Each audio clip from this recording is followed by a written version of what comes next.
All right, the intro's broken, but who gives a fuck? We'll keep it going anyway. All right, so we'll just start it. Ladies and gentlemen, welcome to another episode of The Flank. I'm joined by the 20-time champion, a 2-time world champion, Mr. Patrick Price, a.k.a. Yakes, and I'm also joined by another world champion, Mr. Parasite. Gentlemen, what's going on?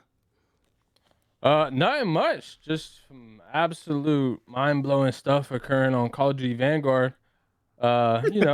It is what it is, but today was crazy. A wild day. We're also joined. We got a special guest today. We got Slacked, a.k.a. Josiah. Josiah, how you doing? I'm sitting here mind blown, bro. Bro, I think we're all mind blown. What the fuck happened today? What is even going on? Listen, today was a crazy day, chat. Just a crazy fucking day. Los Angeles Guerrillas were able to take the event, man, and take down FaZe in the grand final. I don't think anybody saw this coming. Nobody.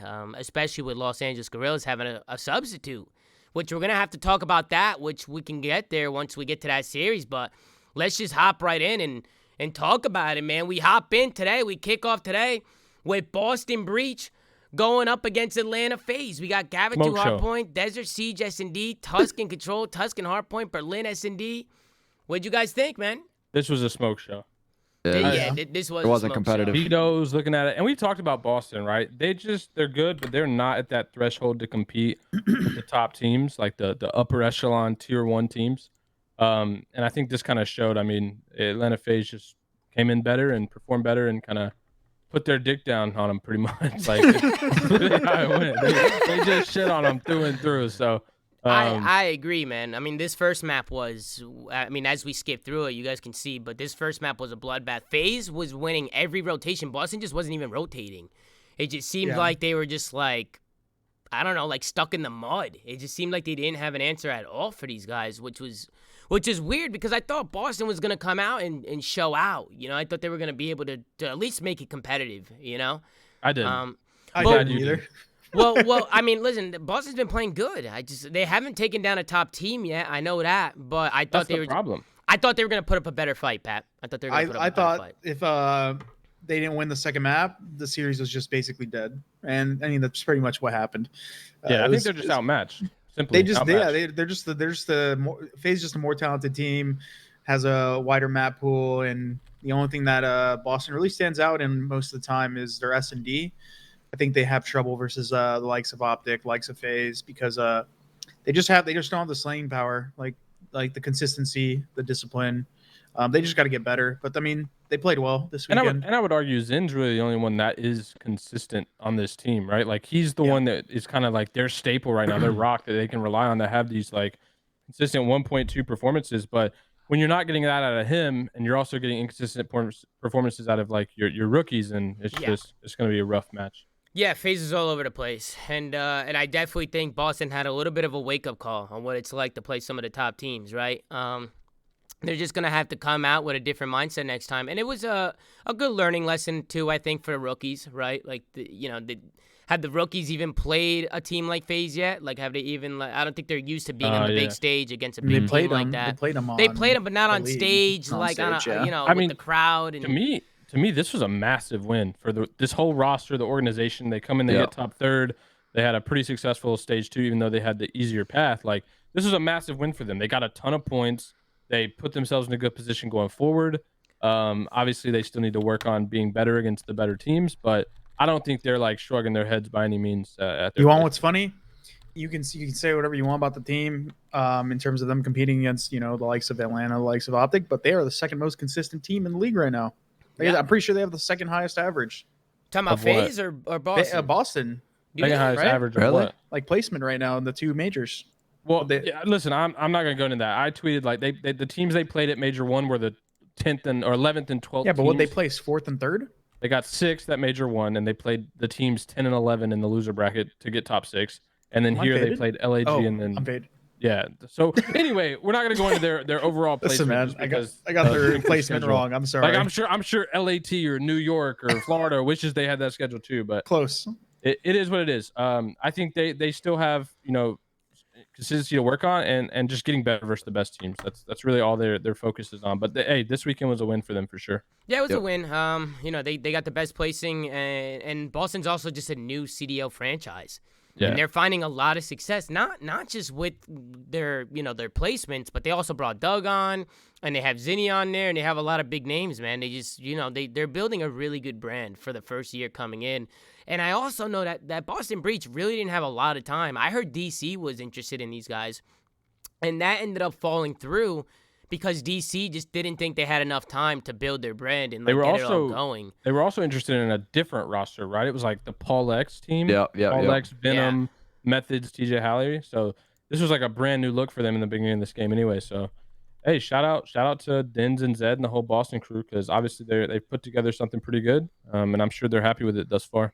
Yeah, we get into the Tuscan S&D. The Gavitu hardpoint, as you guys saw, was a smoke show. It was 200 to like 50 at one point.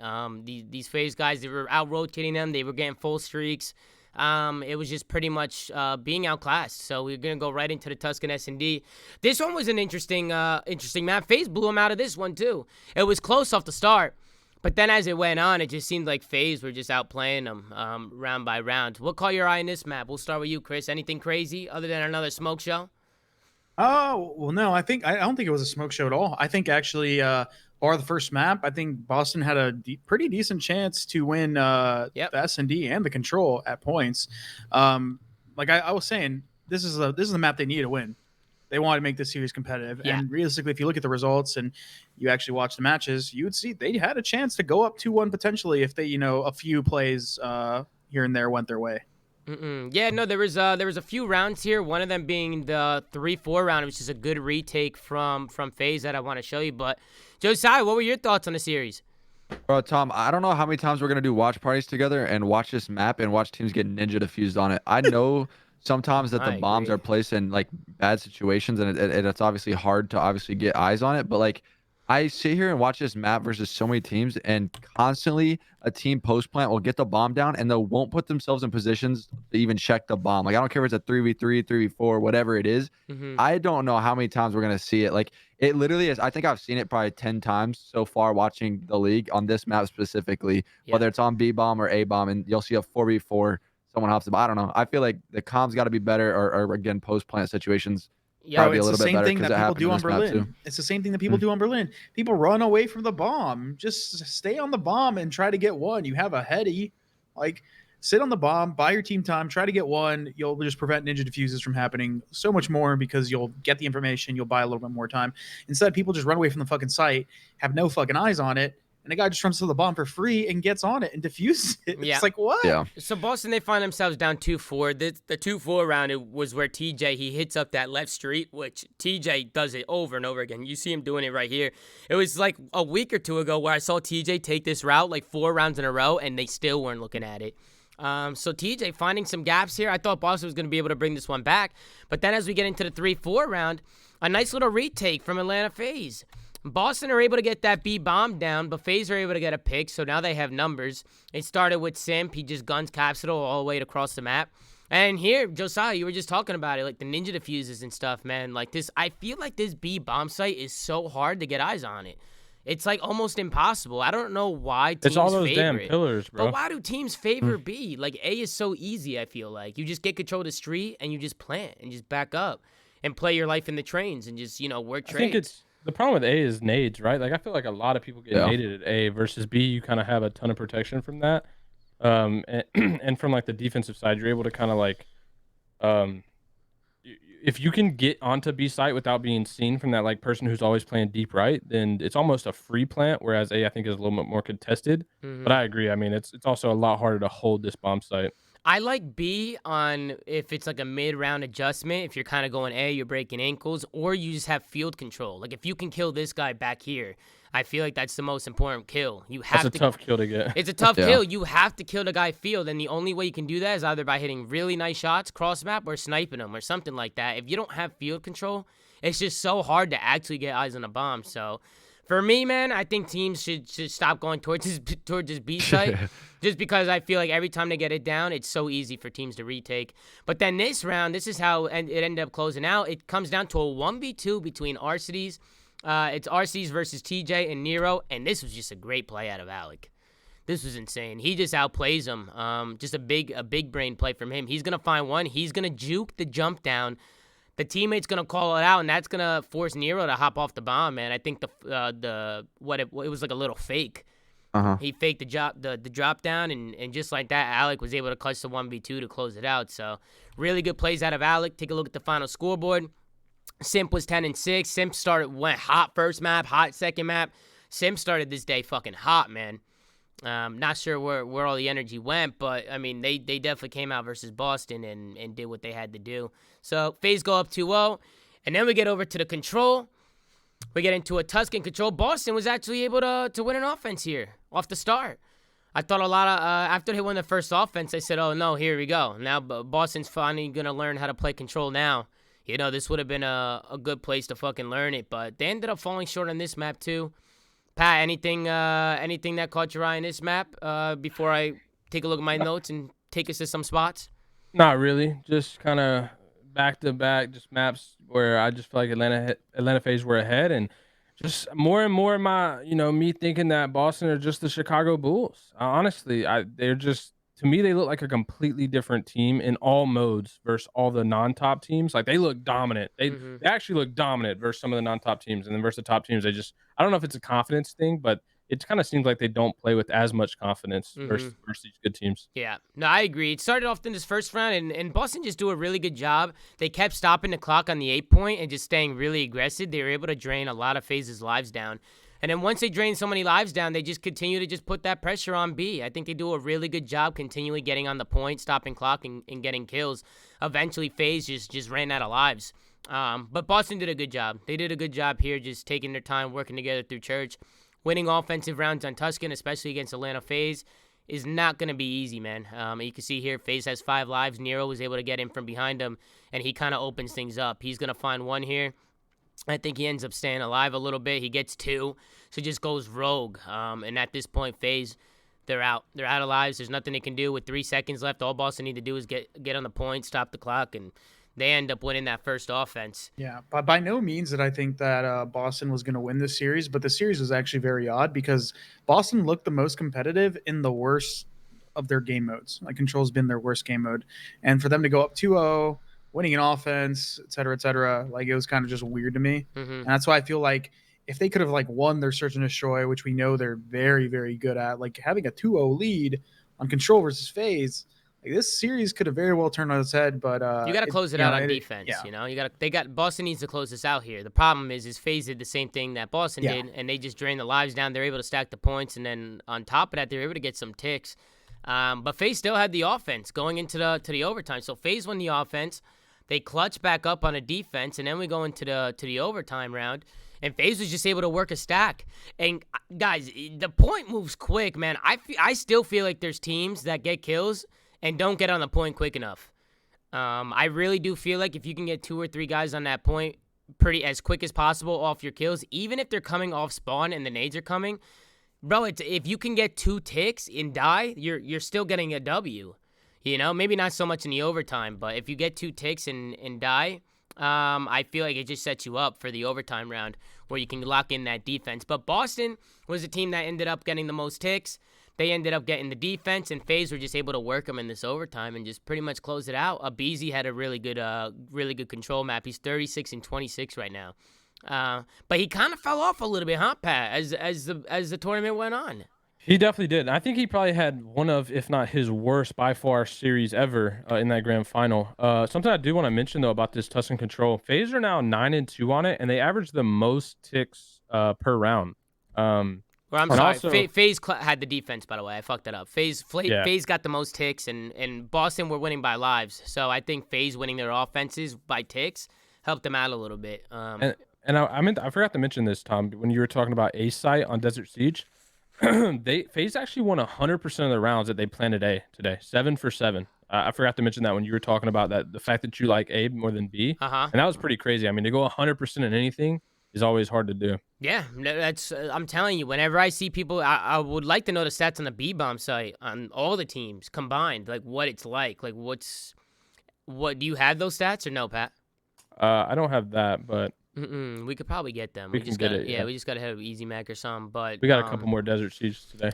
Yeah, a couple more desert sieges, but you can see here at the end, Boston, they didn't have time. They kept trying to break FaZe's setups, and FaZe was just doing typical Tuscan control things. They just kept pushing out P5. They kept holding the back. You can see FaZe throwing up the choking shit. So they were getting all hyped up. Take a look at the final scoreboard. Abizi, 42 and 29. Jesus Christ. He definitely helped his team out. The rest of his team were either negative or +1. Selling was +1. And that's also something Boston struggles with. They seem to struggle with the teams who have really fast, aggressive SMG players. Like when they're outmatched, you notice too that Zinni doesn't play as good in those series. And I think that's why, like, when we talk about the top teams, like the Optics who have Shotzzy and FaZe have a BZ, like I think those are something that Boston as a team really struggle with, dealing with. I agree. No, it's because their consistency from, although Cap had a pretty decent map, their consistency from Nero and Cap is just pretty damn low a lot of the time in respawns, control, whatever you name it. I think they just lack discipline. They lack experience. I think eventually they'll get better, but yeah, just unfortunate they can't really match the slaying prowess of FaZe. You got the stats, Pat? Got the stats for you. So on Desert Siege, A-Bomb when planted wins 65.5% of the time. Okay. And B-Bomb wins 55% of the time. Oh wow, so not as bad as I thought. I thought it was going to be worse than that. I thought it was that's when planted versus any team. Yeah, that's interesting. I thought it was going to be worse than that, but definitely more success over on the A-Bomb side, that's for sure. But then we get into the next one. We got the Los Angeles Guerrillas, who are our champions today, going up against the Florida Mutineers, Gav Hardpoint, Tuscan S&D, Gav Control, Berlin Hardpoint, Siege S&D. 2 Gavatus coming in from Florida. What did you guys think about this? So this is something I want to talk about the entire tournament. Florida somehow managed to play Gavatu Hardpoint every single series, game 1.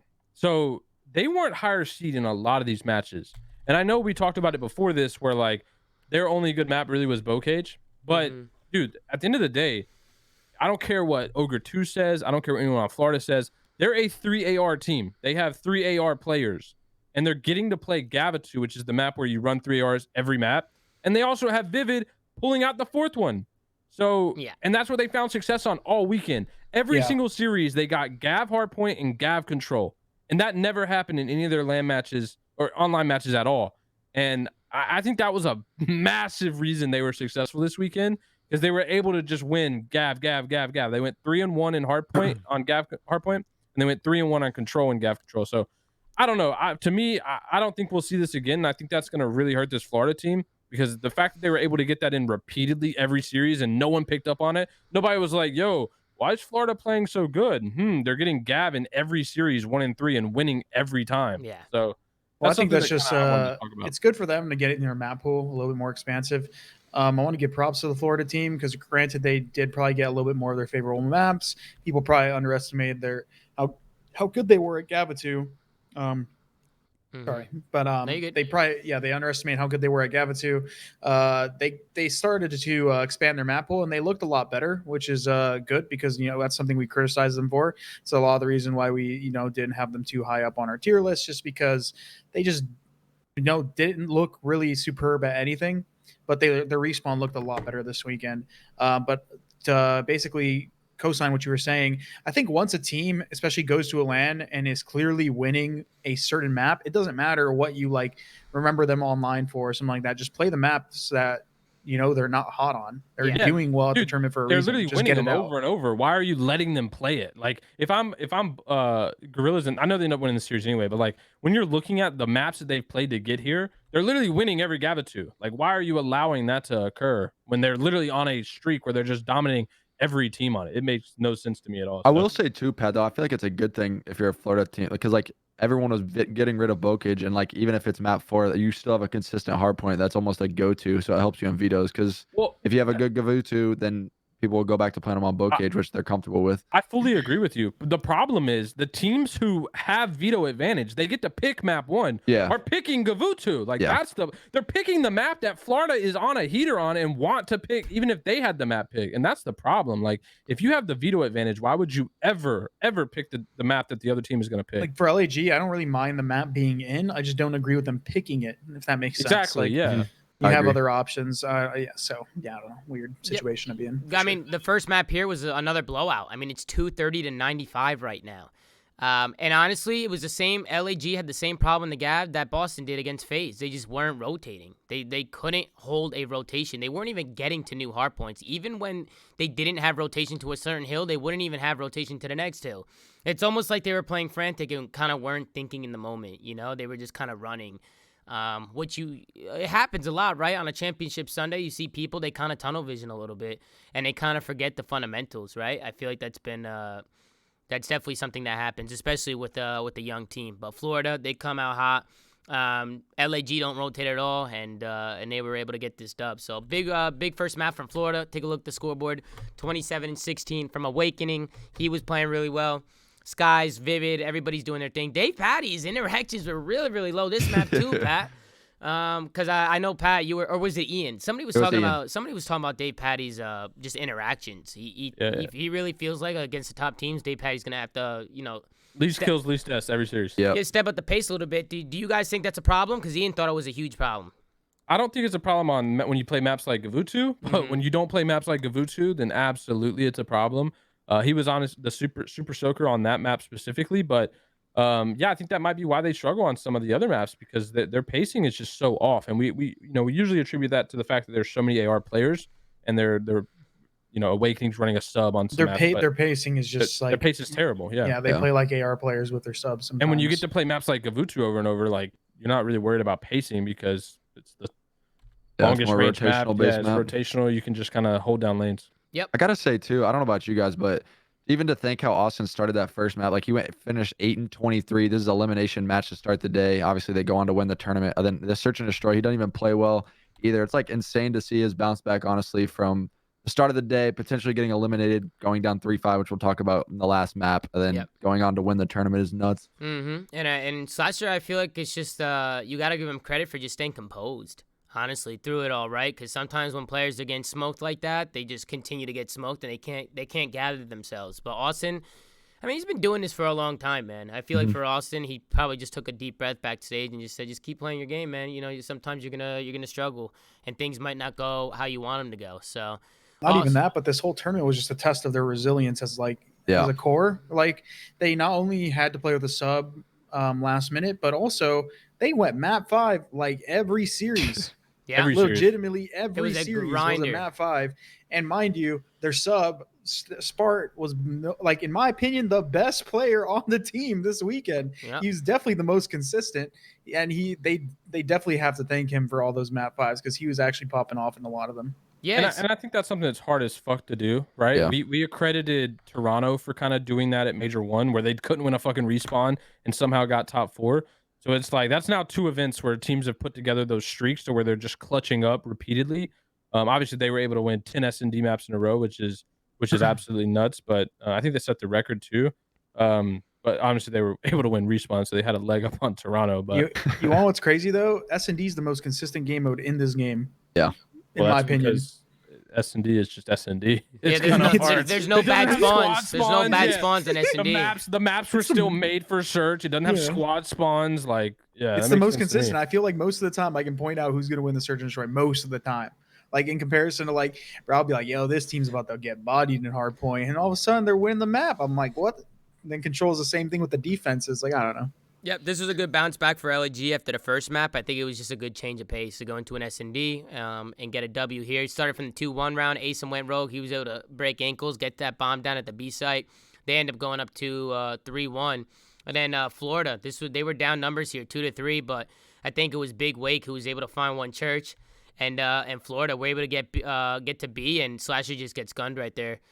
Slasher was going through it in the beginning of the series, man. I'm going to be honest. He was going through it, but Florida, they ended up clutching a couple rounds, but it starts here. 3-2, and Spart was able to clutch it up for the boys. He was in a 1v1 here, and he was able to clutch it, man. I feel like whenever you can get a good 1v1 or a nice 1v2, 1v1, whatever, any clutch can really just carry that momentum, right? It just kind of builds momentum for the squad, and I think that's exactly what they did. Got a little scary sometimes, but LAG, they have a really good round right there. They just kind of hit B. They stormed right through them. The 4-2 round, what happened in this round? This was the round where Spart clutched up right here. This was a big round here. with the pistol too. Bro, this Yep. pistol needs to go, man. This thing needs to go. That shit needs to go. Look I've at that. said It this. should have It's- been gone. It should Guys, have been trick gone. shot with it, man. I It's don't know. better than the MP40 sometimes. Yo, it bro. reminds me of Seraph's Annihilator from BO4. No bullshit. Yeah, Spart wins the 1v1. He clutches it. They go up 5-2, and then the next round, Skies, he clutches a 1v2. I'm thinking that Florida might be able to bring this back after this clutch. Just to show you guys a little bit about what happened. Skies is able to find one trying to cross to the bomb site. And with 6 seconds left, Skies is going to hit a little wrap, take a little route, and he's going to find Spart on the bomb right here. Spart, really not much he can do. He got tagged in the bomb site. Caesar, able to clutch the 1v2. Good plays out of him. He used the time to his advantage. But then after this round, this is where LAG are able to clutch up. And a Spart again, the MVP, the substitute for LAG, comes out and finds some first bloods here on early. You can see Hook, he's going to push up the middle of the map. He's going to tag some people, and Spart's going to find one with that grenade. And then he's also going to find Vivid as well across map with that AR. So just good shots coming out of him. Instantly a 4v1 situation. And LAG were able to close out this map. So good plays out of them. Take a look at the final scoreboard. ASUM 10-4, Spart 11-6. These guys were showing out. On the other side, it was Skies and Awakening trying to pull some weight. Dave Patty with a little bit of a stinky, but what are you going to do? It happens. So, you know, tough one for Florida right there. LAG were able to tie the series at 1. And then we get right back into Gavi 2 Hardpoint once again. Gavi 2 Hardpoint, we had LAG, who honestly almost clutched his first offense, man. I thought they were going to win this for a second. You could kind of see them get onto this B point here with 12 seconds left. They end up stalling the time. They force Florida back. That's going to open up that 8 point for them, so they're going to get that. And then as the time is kind of dwindling down, you can see right here it's Slasher, who took a long route right and got all the way from behind. He's going to win a fight. Couple fights go down in the middle of the map. And LAG, they're starting to fight through front. They get that ring control, and they get in here at the end. Florida only has 2 lives here. ASUM probably just needs to stay down right there, huh? Yeah, when we were watching that live, I was confused. Like, he obviously doesn't know where all the other players are exactly, but I feel like if he plays on the back to the tank there, they potentially have a chance. Yeah, it's a 5v2 with 1 second left. So ASUM just has to stay alive and wait for his teammates. Probably just stay behind that tank. It probably would have helped him out. But he ends up overchowing a little bit. Florida are able to clutch up that first round. And then the rest of them were defense wins. The rest of them just pretty much came down to ticks and who got defense, because the whole entire map was just straight. As it always does. As control always yeah, does. as it always does. I mean, Bar some miracle. it's nothing crazy, nothing great. I was just surprised. Did Florida win the flip, or who had the higher seed, Florida or LAG? Because this had to be Florida's pick, right? Gav control. I can tell you Had to in be. 1 second. I'm guessing it's Florida's pick. If it's not LAG, Florida's pick, LAG were actually the higher seed. I'm surprised. I was surprised to see LAG pick this then. Dude, I'm telling you, they also picked the game 1. It's like I don't understand Wait, what? it. Yeah, Actually? they were higher seed. We got to get confirmation from the boys. I'm looking at the vetoes. They're higher seed. They vetoed the control. Interesting. I mean, both teams got really close to clutching up some of these offenses, but it just wasn't enough in the end. You know, the defensive teams were just holding their lanes, holding their angles, and they were able to clutch it up. We can go to the last round and just kind of see how Florida was able to close it out. They get the defensive side. These takes are super important, man. I feel like getting defense and playing that OBJ is probably the most important thing right now in control. That's why I like seeing teams stack. But with a minute left to go, LAG were trying to do everything they can to try and get in here, but they couldn't really do much. They got to the point a couple times, but Florida, they just held on strong. They kept draining those takes down. LAG just couldn't do anything about it. And and Florida were able to go up here 2-1. Maybe should have closed out the series here. Look at this little spot, too, from Dave Patty. He was able to find 2. It came down to 1 more push, and this was a really cool spot Apparently, from Dave that's Patty. Huke's own spot. Oh, that's who came up with that spot? Yeah, somebody was saying it when we were watching it in the watch party. Interesting. By the way, I was gonna say this. We're gonna get to the game 5 in a minute, but Guerrillas were 6-12 overall since the league started, not counting the kickoff in S&D. That was their S&D record, 6-12, and then they somehow managed to kick off 10 straight at this tournament. That is absurd. Yeah. Like, Well, this isn't even a shot at. This isn't even a 50% shot win at rate. Pierce. Yeah, I was gonna say what you're gonna This say, isn't even Chris. a shot at Pierce, but like, Spart was fucking frying in like most of those S&Ds. he was, but Everyone else played well too, but like, no one fries to the point to win 10 in a row. Like, well, But no, you know no, what no, I feel? no, I'm I saying feel that, like but, though. that's Go ahead. that's just absurd. I was Yeah, gonna say, yeah. I feel like with Spart, like They just have like another playmaker, and I feel like what we've seen with LAG in the past with Search is they play like so structured almost and slow. I feel like they had a good combination of like playing super aggressive and kind of like unorthodox in Search. Like they had nothing to lose at a point, so like probably a lot of their play calls were on the fly. Pierce is playing good, loose but and they were Pierce is frying. just kind of like a turret sniper. Like you don't really see him like go out of his way to like make a play, like in Search and Destroy. He's the type of person that will get a pick. He's good at holding positions, right, getting information, but like he won't go out of his way to make a play. It's not a Pierce or anything like phenomenal player, but Spart is a fucking S&D kid through and through. That's like what he does. And I'm not saying that he's the only reason they went 10-0 because everyone else also had really solid performances. But a lot of the maps, like when he went to those S&Ds, bro, he had double digits like every single map and like was winning clutch 1v1s, getting clutch kills, etc., etc. No, he played amazing, but there's no one player makes a 10-0 streak. No, I mean, I said that. Yeah, he's disgusting at Search. He's a big difference in Search gameplay. On the flip side for Florida, they were here's some just crazy stats. They lost 4 of their 5 S&Ds, the last 5. They're 1-5 overall in round 11s, which they obviously lose a round 11 coming up. They're 0-4 in game 5s. And also, and hey, I'm gonna give us some credit here because we were talking about Florida on the flank and the reverse sweep, talking about how these guys have 3 ARs. Like, why are they good at bow cage and don't play AR maps? They were 0-3 in Gavatu in their qualifiers.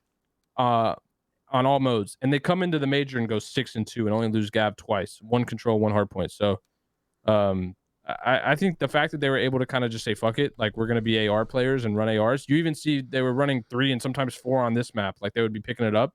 I think that really made them a lot more comfortable and why they had so much respawn. I'm gonna give us credit because we said we were memeing them. We were like, honestly, Vivid may as well just pull out a 4th AR and just say fuck it and run 4. It might actually be the play, and he fucking did. And he goes out of his way and on Twitter and says, "Bro, I was running an AR 80% of the series. I think it was the optic one." I'm like, "Yeah, bro, we know." Yeah. Just to get into this Berlin hardpoint a little bit, very back and forth. Both teams are just kind of trading rotations the whole time, but this was the key play for me in this map. Notice Asum off spawn. He spawns all the way back warehouse here. Look at where he spawns. Look at Asum right now. He's number 3 on the map. He takes the longy. And you got to think what Asum's doing here. He's not worrying about this P5 hill right now. He's thinking ahead. He's thinking about that P1 hill and flipping those spawns out so they're able to secure those P1 spawns and win the game, and that's what he does. Asum's having a tough map here. He's double neg, but he makes the game-winning play. He goes all the way around. Slasher gets a kill, and his teammates, they spawn on him. And just like that, LAG flipped these spawns out. They're able to lock down a little bit of time on P5, a little bit of scrappy, but then LAG, because Asum took that route, they have those spawns, and they're able to hold on here. They hold on to this P1 hill, they get the kills here, and they just push Florida all the way back into this backfire spawn. That probably saved them the tournament, to be honest. If he didn't make that play, they'd probably just lose this map. Because Florida kind of had them trapped. They were getting the rest of that P5 time, had full rotation to P1. So honestly, I mean, if Asum doesn't make that play, LAG are out. Yeah, it's just an unselfish play. I mean, he's double negative, and he's still thinking about making the right play, and that's what he does. Sometimes when players are getting smoked, they don't think about making right plays. They think about getting kills and bringing it back. But Asum, he went all the way around, and we also got the champ in the stream right now. We got Slasher, ladies and gentlemen. Let's get a Walasher in the chat and show Slasher some love, man. But right there, that was a game changer Austin, for me. Baby, you joined at a good time. We just were watching you drop a 8-bomb stinker a minute ago. I don't know if I can put you S tier. But check it out, 29 and 19 from Slasher. And when his back's against the wall, he was icing up. So it's super typical. But he wouldn't have done that without Asum giving him the good spawns nonstop. You know what I'm saying? Hey, it's a team game at the end of the day. It's a team game. So really good job by Slasher. Good route from Asum at the end he's probably typing so fast on his phone right now. It's just probably lagging while he's at dinner. No, it's a good round. And then good job from Asum to take the route. That was the game changer for me. And then we get into the Desert Siege S&D, which this one was mixy. This one was I honestly, personally, I don't like this map that much. But LAG were able to clutch this up, and I thought they did a good job. LAG switching up the pace. Sometimes they would rush and they'd get map control. Sometimes they'd play for picks. And Pat, as you know, Slasher, he's the pick special. He loves to play for picks. He is. Honestly, this should have been the end of their run. Yeah. He was going fucking nuts. But Chris, the Mutineers can't win a fucking game 5. They are 1-5 in round 11s, which they went to round 11 after being up 5-3, and they're 0-4 in game 5. So yeah, this team has negative ice. There's a couple other teams that also have negative ice. And yeah, I mean, LAG just took full advantage and clutched up. It was a hard clutch up too. Desert Siege down 3-5. I feel like that's one of the harder maps to kind of chain rounds on, just because of how this map kind of plays. But I don't know. Florida needs to. Yeah, they need to do it's something. bro. Get out the sauna and get to the freezer ASAP. I'm going to bring us right to the 3-5 because I think this is where the momentum kind of switched. Florida need to close it out here. They're on the defense. LAG are kind of confused. They don't really know where to go with this bomb. I think they're just trying to find a pick right now, trying to find kills. But it was Asum who ends up finding a blood with the help of Slasher. They're able to double team him on the B bomb site. Now they got the blood. Awakening. He trades right back. But Asum gets the trade again, and Asum was able to find 2 and play his life. So now Asum, he's making plays. LAG have the numbers. They're able to work another trade or work another kill in a 3v1 situation. I got really nervous right here. I don't know what's going on in Vanguard, but do pro teams never watch pinches in Vanguard? Ever? Like, bro, people flank like crazy no matter the game mode. Sprint, bro. You never know when they're behind you. They're switching lanes. They're so fast, bro. They just get behind you. But I feel like once Dave Patty gets this kill, like, bro, you see he was planning for the backside, so you have to know that LAG was setting up for this side of the map, right? And he ends up taking a super mega long route. He takes his good ass time and just drains all the clock. It's almost like he didn't even try and clutch it, you know? Yeah. Go ahead, I don't know Chris. He didn't want to get a death. You gotta make sure his stats stay good. He was playing for. I mean, look at LAG. They're even something. confused. They're looking the other way. They're like, "Where is he? Where'd he go?" And Yeah, but to what you were saying, I don't know why teams keep letting people pinch. You see it with even the Boston Breach team, how the people let Tej just run up the street. Yeah. And a lot of the time, it happens when these teams are playing slow. They're playing spread rounds. So I don't understand how if you're playing spread, you just don't have somebody spotting, let alone watching the pinch. It doesn't make fucking sense. yeah, so you can see here it comes down to a 1v1, but Dave Patty, because he wasted so much time, didn't have any time there. So LAG were able to clutch up the round. You can see Skies, his girlfriend was freaking out because, you know, any family member or any significant other watching, you know, them play, it's got to be nerve-wracking, right? This is an elimination game, so everybody in the crowd was anxious. But then we go into the 4-5 round, and Asum again is able to clutch up. It's Spart who finds a first blood. Slasher ends up going down from Skies. Fast forward through the round a little bit. Spart finds another one onto Awakening here. Dude, Spart was finding pick after pick after pick. Yep. It's just what he does. He was doing it all tournament long, just finding first bloods and just working those angles. He definitely knows what he's doing in S&D, that's for sure. So he was able to find one. I thought Skies right here was gonna get an angle onto Asum and take him out, but the Asum just poops on him. Asum somehow gets that kill. Asum was aiming high, so I thought he wasn't even gonna see him. And then Dave Patty was left in a 1v3. He ends up finding 2. And this was an interesting play. The 4-5 round, Dave Patty's going for the 1v3. He ends up to try and get that bomb down. There's no time. Do you guys like Dave Patty sticking, or do you think he should have popped up and tried to fight him? What do you guys think he should have done right there? There's just two. We talked about it earlier. I mean, there's really just two sides to it. I think everyone would agree, right? You either hard plant and call the bluff on Asum not checking, or you take the gunfight. And I mean, he just called the bluff thinking Asum wouldn't push the bomb, but Asum, a vet as he is, he literally just hard preaims, knows he's planting the bomb, and strafes up the bomb and gets a free kill. Yep. I don't know. I think I would like to see him challenge there. I feel like it was the ballsy call out of him. Yeah, balls of steel from Asum to just challenge it. 5 seconds left. Dave Patty's on a bomb. Dave Patty can 100% get off of that and challenge him, but Asum, he challenges him back, and he doesn't disappoint. He wins the one. We send this all the way to around 11. LAG were able to make the comeback here. And then again, multiple trades are going down. LAG were able to find numbers here, and Spart just able to get that field control. Like I said, if you're going to go B, you have to get control of field, and that's exactly what they did. And he wasn't scared to get aggressive either, and you can see how much it means to him, man. This guy's screaming, the crowd's going crazy. It was just a crazy bounce back from LAG. And then if you're Florida, man, you got to feel for them, bro. I felt like they let this one maybe slip away from them. 100%. Which is crazy, right? Because LAG makes the comeback, and then they go on to win the whole fucking thing. It makes you think, what would have happened if Florida, clutched up? They probably. What would have happened if won it all? But look, what would have happened if Pierce was, healthy? Like, bro, like you never know. There's a lot of what ifs. what would have happened if Ian had 2 thumbs? We just never know. Nah, that's not right. That's not right. Listen, at the end of the day, bro, if I'm Ogre 2, I'm getting my team back to Florida, getting them some cryotherapy, because, bro, you cannot have this little ice. Like, every situation was going right for them to close this out.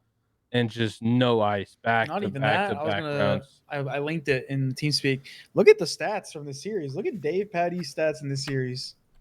I've never seen stats like that in my life. What did he have? He went 83 and 64. with a 1.3 KD, but he had the least damage by a pretty ridiculous margin. Yeah, that's what Ian was talking about. 40 less kills than Vivid, who had roughly the same amount of kills, but 40 less deaths than Vivid, who had the same amount of kills.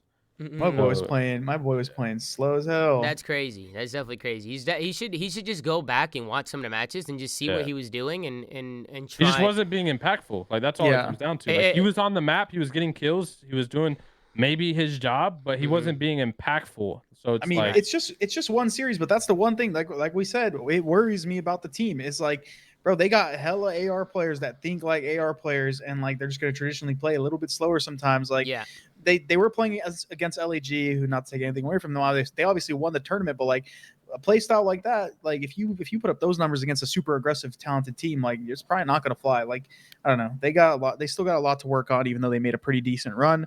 I definitely think they're better than we thought they were. But they got to work on a lot of stuff when they get back home. Yeah, go back, go see what you were doing wrong, and try and fix it. I think that's the only thing they can really do. I think Florida with a top 4 placing here, I think they're happy with it. I think they obviously would have liked to win and probably. I mean, they're definitely happy with it. They went from 12th to 4th, or whatever. Yeah, 12th. So yeah, I mean, shit, LAG went from 12th to 1st. So I think anyone who's improving from 12th is happy with it. Yep. Something to note too. I think that was the first time Florida, as an organization, the CDL started in winners bracket on LAN. I'm pretty sure that's true. What about I know in Cold War they started in losers every year because they lost, or every event because they started in New York, and then at the first major they started in losers as well. So props to them. They placed top 4, go back home and fix some things and keep working for the next major. Yep.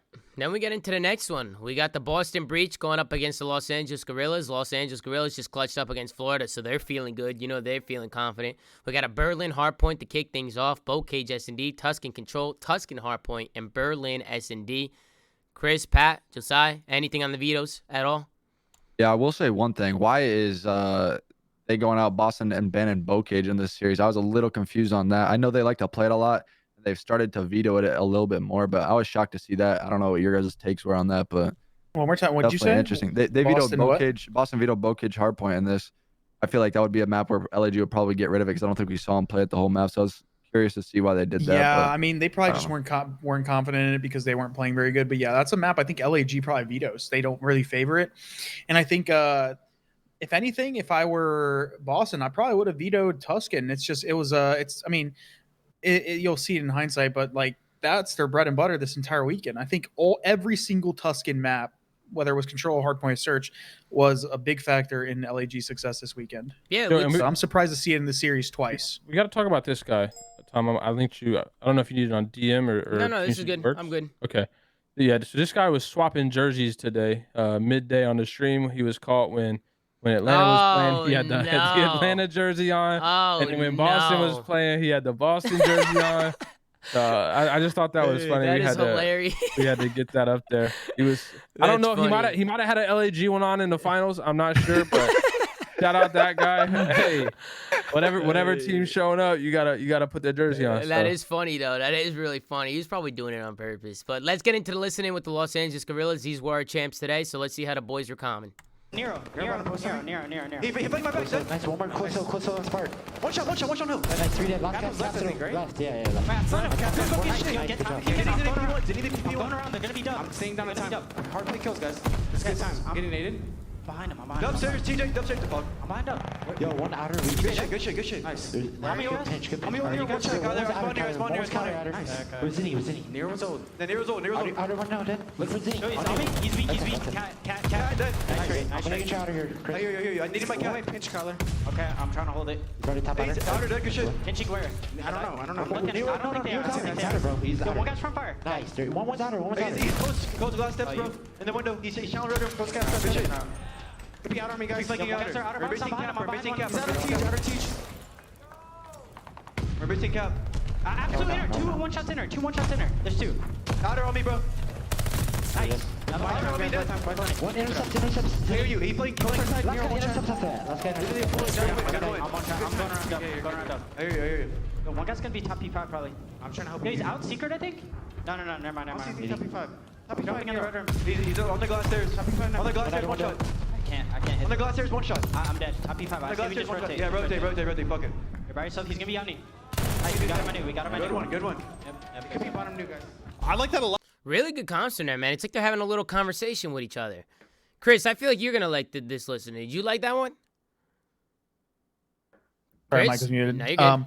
I was I'm sorry. I saw you But, talking, and I was like, "Are you okay?" Yeah, no, I like comms like that, bro. I'm a big fucking fan of them. They sound really calm. Spart had really good communication, which you really don't expect too much out of like rookie players. And then Asim, bro. Asim's got the comms, bro. He's always keeping track of players. I think, bro, Asim does it all, dude. The guy's a fucking beast. He's a route man. And on top of that, he's talented. So it's just He's smart. He's a smart ass dude. He's smart. He's a smart player, and he makes a good heads-up play too at the end of this game, which we'll get to. But I definitely want to show this rotation. LAG definitely trolled this rotation here. Slasher and who is it? It's Slasher and Asim. They both just push up, and Boston just runs right by him, and they just break this hill here. Maybe a little misplay, because right here I feel like LAG can blow this game out of the water, and Boston was just able to break on in way too easily. LAG still get the back spawn, but I mean this should have been a hill that they're locking down and getting a full 60 on. Instead, Boston, they get in there, and they make things a little mixy. What did you guys think about that right there? I feel like right there they have to hold, you know? Yeah, I mean, I feel like this happens a lot on this hill. I feel like this is a hill that, for some reason, even though it seems pretty easy, people struggle with it, man. That people don't really allocate the correct amount of players to either watching the street or watching fire, and they just let people like run through and for free a lot of the time. It doesn't actually make any sense. It's just a probably lapse of coordination. Just have two guys playing around hill, one guy fire and one guy docks, and just hold this left side. Initially, you have to hold left. I feel like teams, they're never watching left. Like ever. I think the best case scenario is you get a guy around that truck or around that like giant like crane, and then you have like a guy on the top head of the street by like those sandbags by the back door who's helping him, but he can also like help the hill players, and then you obviously have the people in hill. Yep. I think that's probably the best setup you could probably get. And then Boston, they were able to early rotate to this P4. They end up running the rotation, but then it gets broken because who was it? It was Slasher who was able to find a gap. He finds a gap through the middle of the map. He gets him behind. He finds one in hill, and then he has really nice shots here onto TJ. So Slasher really started shooting good. He was 23 and 14 here. So really good break from LAG. And then after they break that, they make it mixy. Again, LAG were able to set up a little bit of a P5 trap, which LAG, they're always setting this up. Every time it's somebody setting up a P5 trap, it's LAG, man. They've been doing this since day one. They were the first team to do it. They were the first team to set this up, and to see them doing it now again here at Major 2 was impressive, man. They were filling in all the lanes, and they were honestly able to get a pretty good chunk of time on this P5. It's not easy to get time here on this P5 hill, man. And then on the last, and then we go over to the third P1, and Asim takes another route. We go to another P1 hard point. You can see Asim now taking the long route. You see him, number 6, going all the way around. You know he's pinching. You know he's yelling to his teammates to stay alive. He ends up finding a kill in the back, and he ends up finding another one. He turns around, picks up on the spawns. Really good pinch out of Asim to take his time, take the long route, find 2 kills on that pinch. That's going to allow LAG to kind of get in there and soak up most of his time. Boston, of course, were able to get in and make it mixy a little bit. We go over to a P2. And it didn't even end here, man. We go over to the P2. Boston win the rotation. They're winning all the fights. I started to think for a second that LAG might let this one slip away from them because they lost the spawns here, and Boston had full control. But it was LAG who was able to hold on strong. They contested. They did enough, and they sent it over to a P3 rotation where they were able to hold, man. They did not flip on this one. You can see Slasher. He's holding left. And he finds 2. Instead of Slasher pushing up docks the second time, he learned from his mistakes. He played the back head glitch. He knows that his team only needed 2 points to win the game, and he was able to find 2. So just a really good play out of Slasher. You can see Spart getting high. Take a look at the final scoreboard. 35 and 28 from Spart. 31 and 23 from Slasher. And Hook and Asim, of course, they're negative, but they were hitting those routes and making the game-winning plays. So shout out to LAG to clutch up there. Really, that was a really good route, but like at the same time, Boston did a terrible job of just watching the pinch and I guess counting names because they kind of were just like they let the guy get through for free and they didn't really have anyone watching it like at all. But it was still a really good play out of Asim to make it. So then we get into the Bocage S&D, and this was a slaughter. Seriously, LAG was winning rounds so fast, and look at Asim after they go up 2-0. Look at this guy. screaming at the top of his lungs across the stage. Look at this fucking guy. Bro, I gotta know who was making the play calls, or if they were sticking to the strats, or if they were kind of just like having a little bit more free form, or what was going on. They were definitely playing free. That's how I think they said they had one S&D scrim before this. So they I know the team had him, but Spart obviously wasn't familiar with all their strats, and he's not gonna be. I think they came into this event with that kind of free flow mentality, and I think that's honestly what helped them play so well to begin with. Agreed. They had to keep that mindset On the fly. I want to yeah. know. I want to know how involved playing better that way. I want to know how involved Spart was with not calling strats, but because he was definitely making plays, Look at and the getting timing right picks here. and stuff like that. I want to know how involved he was, because I mean, I played with Spart, and he's a very smart player, and he's a very good S&D player. So I can only imagine he probably was like dictating a little bit of the micro plays and stuff like that around the map. Yeah. That timing there was insane. Did you guys see that? That was, nuts. and from the third person view too, that just looked absolutely crazy. That's COD timing at its That mask finest. is hilarious. That mask is so funny. Yeah, the gorilla mask. the gorilla mask. Yeah, the gorilla mask is cool, man. That guy was going crazy all day, all weekend long. He was going crazy with the gorilla mask. But Also, I mean, you got to think too. Boston is traditionally a pretty good S&D team. They lose both in this series. They also lost the one to FaZe before, so they kind of hopped in today, didn't win a single search, which is kind of surprising, right? That's usually their almost not their go-to, but something they can really rely on in a series. So to come in today and lose all three, I think honestly, Chris, kind of the way LAG was playing, kind of fucked with Boston, right? They didn't have a game plan for it. It kind of when teams come in and kind of play we call it the H style, when they're a little bit more mixy, a little bit more just free flow, making calls on the fly. I think that really messed with Boston. I think that's why they got kind of waxed on this map.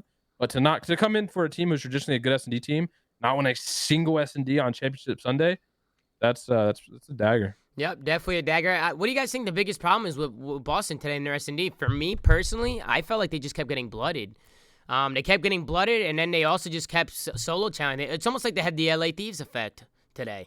It just seemed like their head wasn't in the game in this game mode. This was a good round from Tony. He was able to give him a haircut. That was one of the only rounds Boston was able to win. But other than that, I mean, LAG just kind of pummeled them here. I think they just ran out of gas today, man. It happens. Sometimes you have these really impressive tournament runs from teams, and then they come out one day and they just look nothing like themselves. And I think that's probably what you just experienced today with Boston. Yep, you can see here Spart finding another first blood. Boston was able to get one round on the board. You're thinking maybe a comeback's coming, but Spart finds a first blood. Slasher gets his back. Asim gets another one. I mean, they were just mowing Boston down, and you can see Boston was just falling one by one. There was no trades. It didn't seem like they had any idea where they wanted to go or kind of what they wanted to do. It's almost like they didn't have anything in mind, or maybe they didn't have an answer for LAG. Maybe LAG was just kind of stomping on them, and they didn't know what to do. They might have just been confused. But LAG, and what I love about LAG and their S&Ds, bro, they were flying at people when they had numbers. Flying at them. Every time they had numbers, they weren't afraid to gather together and just push and just go rogue, and you saw it right there. By the way, I was thinking about it. I did call for LAG to blow it up. And technically they blew it up. They brought somebody in. And hey, look what happened, They chat. didn't blow it up. They made one change. When I think blow it up, that's what blow it up No, is. Making a it's change. not. Whatever your team is ain't working, you make a change. Listen, I called it. I said, hey, LAG might need to blow it up. They blew it up a little bit. They made a change. Obviously, it was because Big P was sick, whatever. Yeah. But hey, you gotta think. When teams make changes, hey, results follow. That's all I'm Listen, real say. quick, back on track. I think too. I don't know about you guys, but LAG has to be so annoying to play too, because all four of them players they switch between subs and ARs, other than Slasher, all the time. I can't imagine how annoying that would be. You said, Tom, that they play so aggressive at times. One round, Asim's got an AR. Next round, he's in your face with Hugh flanking your spawn. So it's I don't know. These guys are almost unreadable, and I think, you guys had already stated it, they're probably so annoying to play because they're just playing so loose throughout the weekend with not really a huge strat book with Spart. Yep, I agree. That helps. Definitely helps. On that kind of honeymoon vibe. Take a look at the final scoreboard. Everybody from LAG positive pulling weight. Everybody on Boston negative. Boston just couldn't get anything going. They were getting blooded. They weren't playing with each other. They weren't trading anything out, and it just seemed like they didn't have a game plan, honestly. But then we get into the Tuscan Control, and this one was interesting, man. We had a close map here. Jerry, I think you were the one calling maybe a reverse sweep here after Boston was able to take this control. And it starts here with this offense. Boston do such a great job getting to that B point and applying so much pressure to the point where LAG just never had a chance to set up. Even when they were on A, Boston just continually just kept putting pressure on them. And honestly, the aggression and the pace that they were playing at, LAG couldn't get comfortable. Which is interesting, right? Because Boston coming into the event were so bad at control. It was their worst game mode.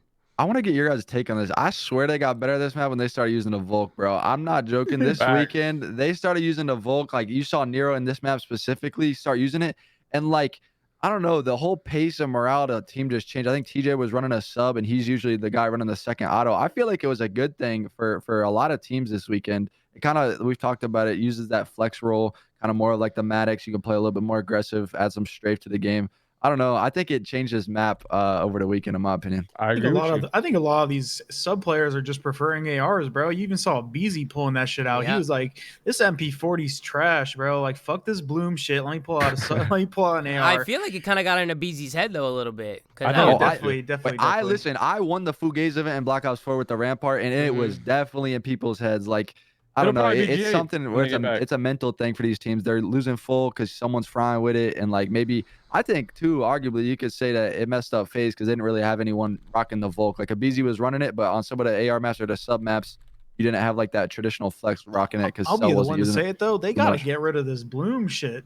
I'm like, what is that? It literally that's Vanguard hammer, bro. That's Vanguard, bro. It literally just reduces the skill fucking gap of, like, the SMG players so much, in my opinion. It's stupid. Yeah. Ain't no Bloom in any game I work on. Jesus Christ. Shout out X Defiant. That's just a fact. That's just a fact. Shout out play X Defiant. Boston were able to clutch up the defense here. They ended up going up 2-0. And then after they clutch up the defense, LAG, they go back, they win their defense. They have an offense that they have to try and clutch up on. And somehow LAG was able to push in overtime. Things got really mixy here. I thought once we saw LAG pushing overtime here, I thought LAG was just gonna take the map off just the momentum they had. But luckily for Boston, they were just able to clutch up the defense. But we could take a look at LAG and kind of see how they were able to do it. You can see them trying to go around the back multiple times. Teams like to do a lot of different shit, man. Everybody sets it up differently. LAG, they try setting it up going around the back, and honestly, they do a good job here. They work kills. They work together. They use their tacks. And with those tacks, they're able to get some kills. They're able to get 3 dead, and that's going to allow them to get onto this site. They already had 2 takes to work with because they were just stacking the point and getting takes as the round was going on, just constant pressure. And right here, Boston, they were just running at it, and that's what happens when you stack. Look at Boston. They have no choice. They have to run at you. LAG, they end up clutching the offense, but in the end, it just wasn't enough. Boston, they ended up having more takes, and they end up getting the defense. And we know what happens when a team has defense in overtime. They usually clutch up the round. Pat, I don't know if you have those stats, but what are the stats for the team on the defensive side in overtime? Do you have that? That is a specific one, Tom. No, because I've seen that stat before. I've seen it. The stat exists. Don't get me wrong. I just gotta find it. The stat exists. It's gotta be like an 80 to 90% and win rate on I'm defense. pretty sure it was like it was like 70 to 80% defense wins, which is crazy, man. Which is like the one thing I will say, just in terms of control, props to development team finally getting out the change. I think we've seen a lot more offensive wins at this major. Because I think it's just because a lot more people are actually trying to like make miracle plays happen and win these offensive rounds, which is a good thing. I got even it. though control's still in a bad place, in my opinion. Say what you were asking for again. Whoever wins the defense in the overtime defensive stats. What's the percentage? Round 5? Yep, round 5 win percentage for defense.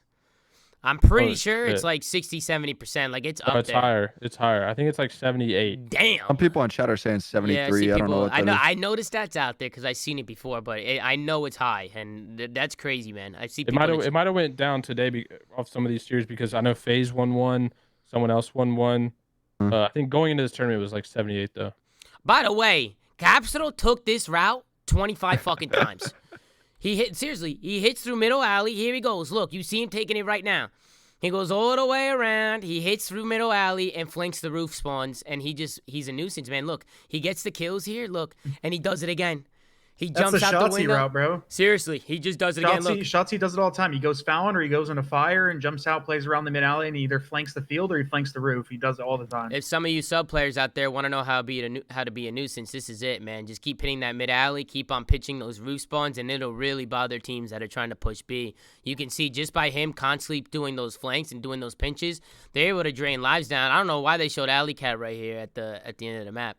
Yeah, that was odd. That was odd definitely for sure. odd. A little weird out of production. So that's a win in the chat. Well, if you ask me. I'm pretty sure wasn't Alley and Chance, they were kind of going at it a little bit on the desk. They There were. was some beef though. But after Zinni wins a map, they just, let's pin the alley. That was a little odd. I don't know. And then we get into the Tuscan Hardpoint, which this map Boston was able to clutch up, and this one got really mixy towards the end. Really, really mixy. There was a play that Capstone made towards the end of this Hardpoint where he was able to gun somebody on the pins. There's also some questionable spawns coming in. One of them being on the P3 that I want to show. What's going on with this P3 hill on Tuscan, man? It's the spawn system. Ever since they updated the spawns on it, it is bad, bro. I actually don't know what's happening when we're watching it sometimes. Is that where it started after they updated spawns? To be fair, I mean, it got always worse, bad, I think. But it got worse, yeah. Yeah.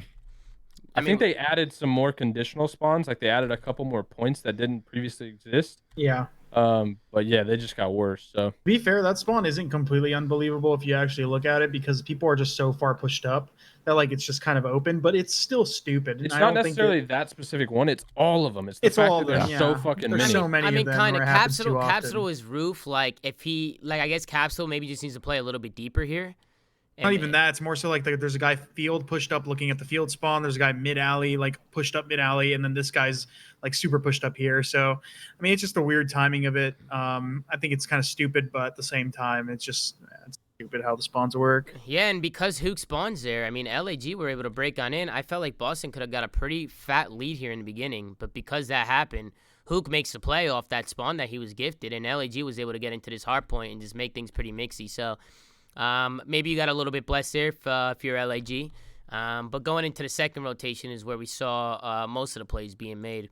One of them being on the second P2 was where Boston was able to get a good hold, and then they were able to chain it over to the P3. So you can see LAG, they were able to get the second P1 scrap, and then Boston, they stay disciplined. They have a little bit of a lead, and they do exactly what they need to do when you have a lead. Chris, when you have a lead in hardpoint, all you need to do is stay ahead of the game and make sure you're playing your fundamentals right and staying ahead of rotation. You should be able to close out the match. If you have a lead, just rotate. If you can rotate to a hill and win the initial engagement, that's like a 20, 30 point gain every single time. That's the problem is where people rotate and they put themselves in terrible setups, they get broken instantly, and that's when you see games spiral out of control. But literally, that's the people need to realize this, and it's just a hard point thing in general. And you find it happening on this game more so, where hills seem to get traded, and you see it a lot on the bigger maps like Abutu. And the reason is because like you just have to win that first engagement, and it literally will damn near win you half of the hill. Yeah, and I think there's a little bit of a misplay here from Asum. He gets a kill middle alley, and with 25 seconds left, I don't like him hitting the back like this. He ends up hitting the back. He tries to make a little pinch, and because his teammates fall front, Boston ends up flipping out.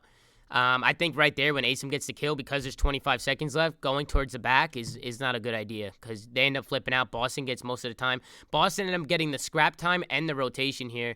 So right here is, I think, where LAG kind of made the misplay. I think LAG should push you front, get the scrap, and hold their side of the map. Make sure they don't flip, because if they can lock down a good P3, they should be able to bring this one back, which they end up doing. Boston was able to chain this P4. Again, LAG get these back spawns, but I don't think this one was a fluke. LAG just go left, and they're able to work some of these kills, and they pinch right as well. You can see Asum, he's going to slow play P1, and he's going to turn around and play spawners while the rest of his teammates are spawning in the back, and they're putting pressure onto that hill. So this is where LAG was able to mount a little bit of a comeback to get some points. We get into the second P4 rotation, and this is where LAG just had a really good hold and kind of bring it all the way back, but I'll show you guys the game-winning play. It comes from Capsule. We end up going all the way down to a P1 rotation, and Capsule just makes the play. LAG are fully set up. They can win it here. All they need to do is hold. I like the play from Spart here. He gets all the information. He sees all the guys Church running mid. He's going to hit Church. He's going to find one, but he's going to back on up and play his life, but it starts here. Capsule jumps the corner and guns Hook off that heady. Headshot multiplier. Look at that shit.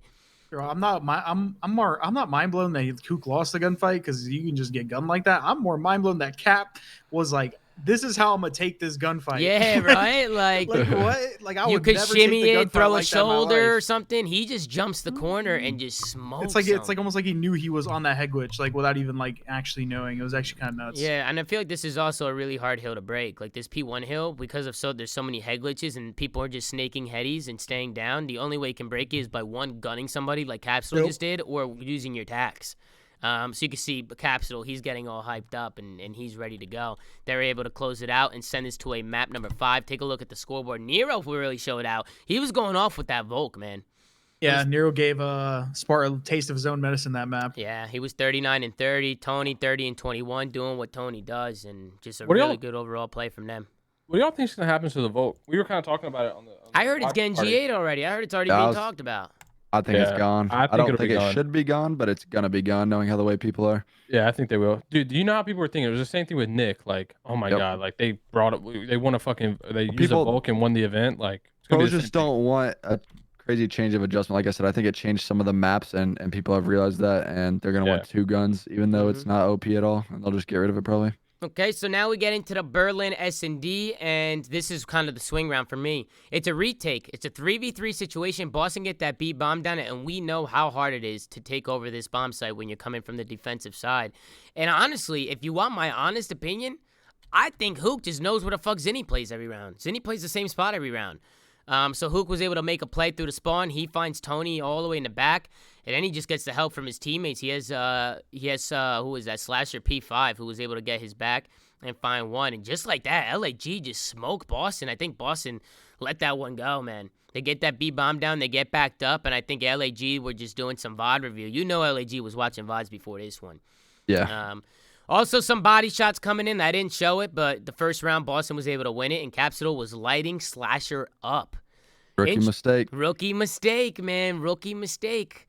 Capsule was lighting him up, and Slasher ended up turning up after that. He ended up dropping double digits or having a really good map. So, what did you guys think about that? Some body shooting. The next round after that, he got a 3-piece. He literally got 3 kills the round after he shot bodies. And then Austin literally takes over the game, and like you said, Tom, I think LAG definitely did their homework. Like, I've watched Boston Breeze play this map so much, and their strats, they continue to work, but they do the same thing every single time. Zen specifically plays multiple spots on the map where he plays the same thing. And I don't know if you'll watch it, Tom, but one of the rounds, LAG hits outer A, and they look, I know it's a common spot, but like they're looking for him in the back window area where he's like shooting through the little broken panel. And like the coaching staff definitely had them written down for sure. Yep, and I just want to show you, a lot of people want us to see Capsule lighting up Slasher, but you can see Slasher, he's in a 1v2 situation, and this is the first round of the game.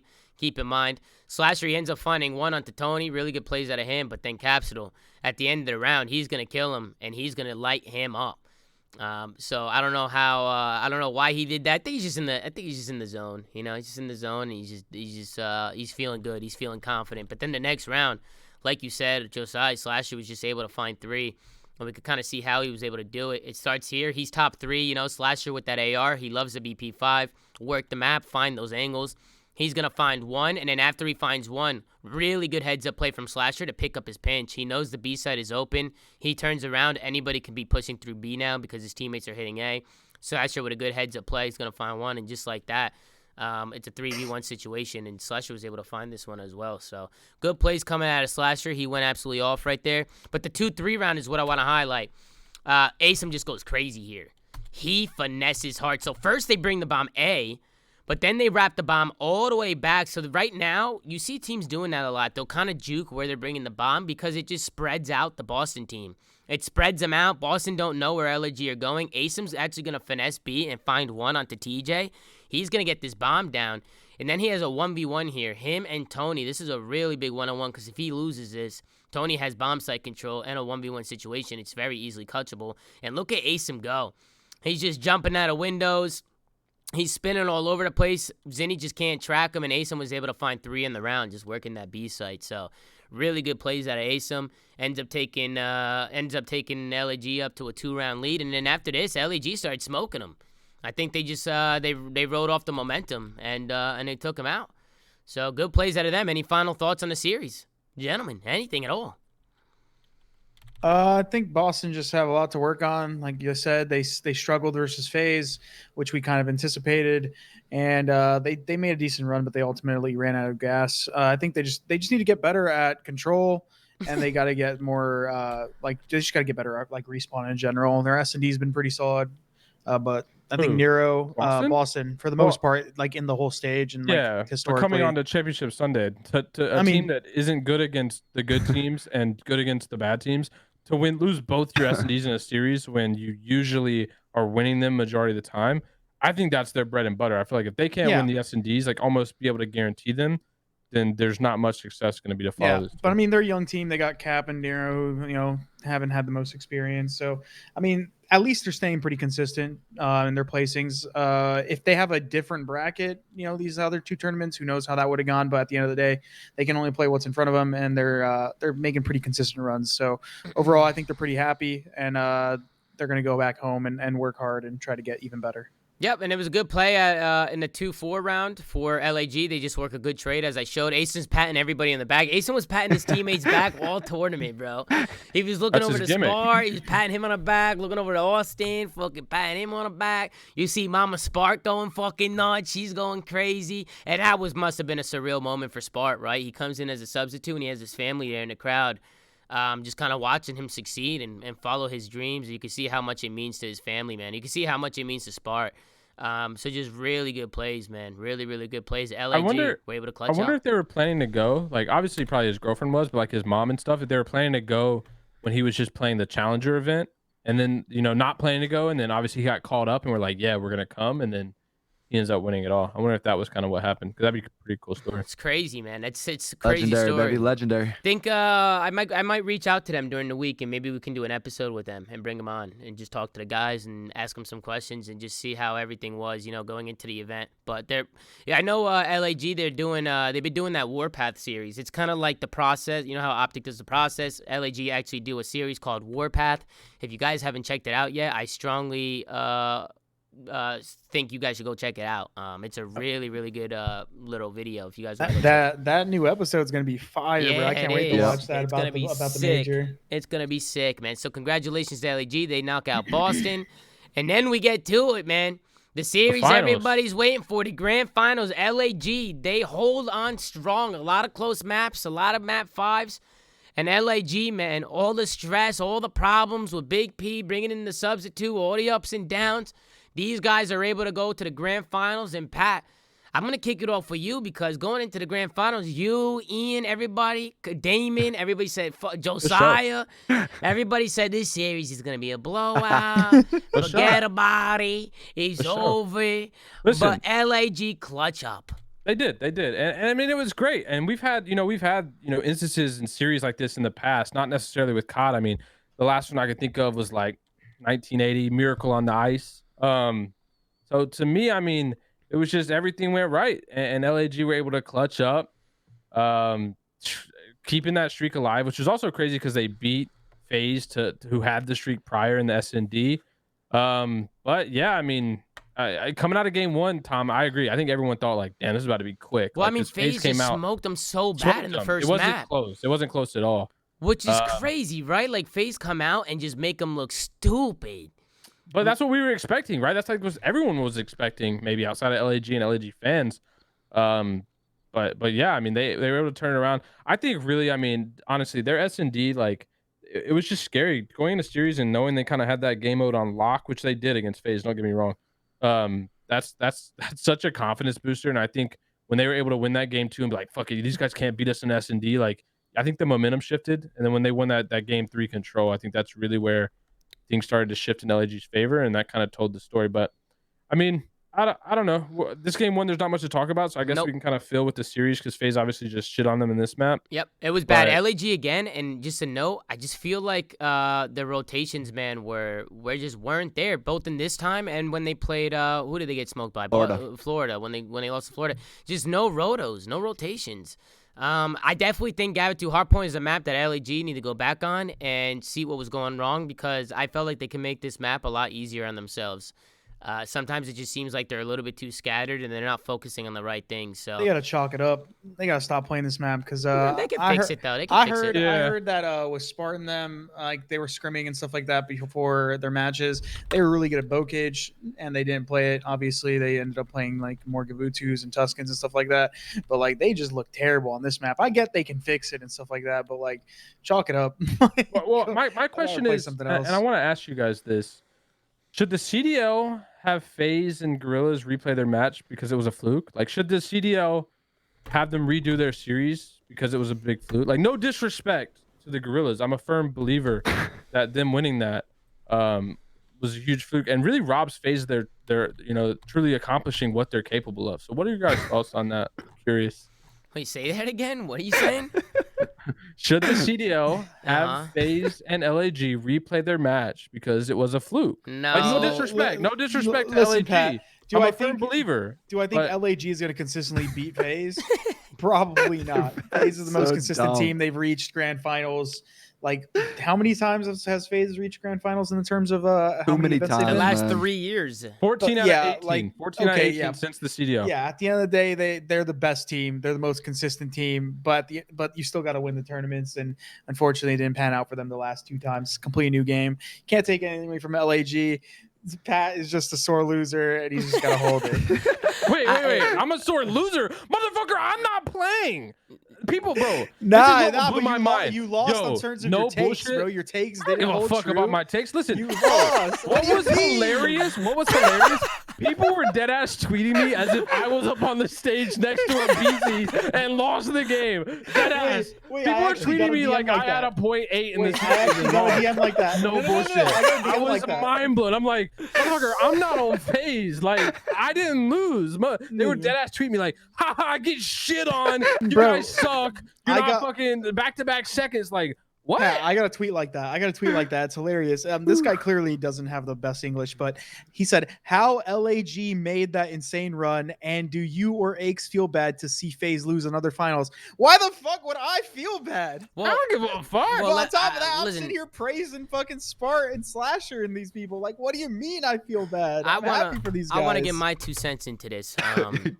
Just because Pat has his opinions, Chris has his opinions, but to me, this is well earned from LAG. I thought they were outplaying the fuck out of FaZe here, and this is not a coin flip. This is not a fluke. This was a bloodbath. The only map that I felt like LAG couldn't keep up on was the first map, but then after that, it was all LAG. I mean, maybe if they were able to win the series by the skin of their teeth, but I feel like LAG, the way they came out and the way they were playing, this was no fluke. This was just I mean, don't get me wrong. This The is LAG series- outplaying them, bro. Yeah, the series itself, without a doubt, and the loser bracket run itself was well earned. I mean, they clutched up in, I think, 3, if not 4 game 5s. I forget how many. And we're able to win 10 S&Ds in a row. Like, that automatically is well earned by any standards. I think the main argument was like talking about who's still the best team. And like, listen, at the end of the day, when you compare the overall teams placings, there's only one team that's got an average placing at second and made the both grand finals, and that's FaZe. And then we go to this, the story of the fact that they've been the 14 out of 18 last grand finals. Like, that is insanely impressive. And to me, they're still the best team, whether they lost this series. But at the end of the day, they got outplayed in this series. At this event, they weren't the better team. They are the most consistent team in the game. Yeah, They've it been wouldn't the most surprise me. consistent team in Call of I don't Duty think of- anybody can of- disagree with that. Probably There's no most argument teams. point. You'd be surprised. Nah, there's no way You'd anybody be can disagree with that. There's surprised. no way. I mean, you're just listening to the wrong crowd. Literally salty, Wrong like crowd. I don't yeah, listen to any crowd. like I'm saying, you're just paying attention to the wrong crowd. No, Like you already I know. just be reading the NPCs, but The NPCs, yeah, but at the end of the day, FaZe is definitely the best team in the game right now, most consistent team. LAG had an amazing run, probably the clutchest run you'll ever see. ever, yeah, they clutched. That was the thing. Well, They actually, it's not even the clutchest. But it's one of the clutchest Wait, runs no, because we Chris, did see the rocker Chris, one. it That was was. nuts. It- But well, when are we in a gonna like, series, but bro, a if this run, it keeps was the up? clutchest. Although I don't think this is going to keep up, when are we going to talk about FaZe having no finals ice? Like, these guys are just trolling. Like, in the last 2 finals, not trolling, but they've gone stomped in the last 2 finals. What is good with these guys? I don't know. I'm not really too sure what's going on. I thought this event maybe the Volk was throwing them off a little bit, but even with that, I just felt like they were getting outplayed. I think it's a confidence thing. I think in like Cold War and even MW, I feel like they play with a way different confidence I don't know if you guys kind of feel that way or notice that, but that's FaZe? kind of how FaZe. I feel like they had way more confidence in previous titles than they do in Vanguard.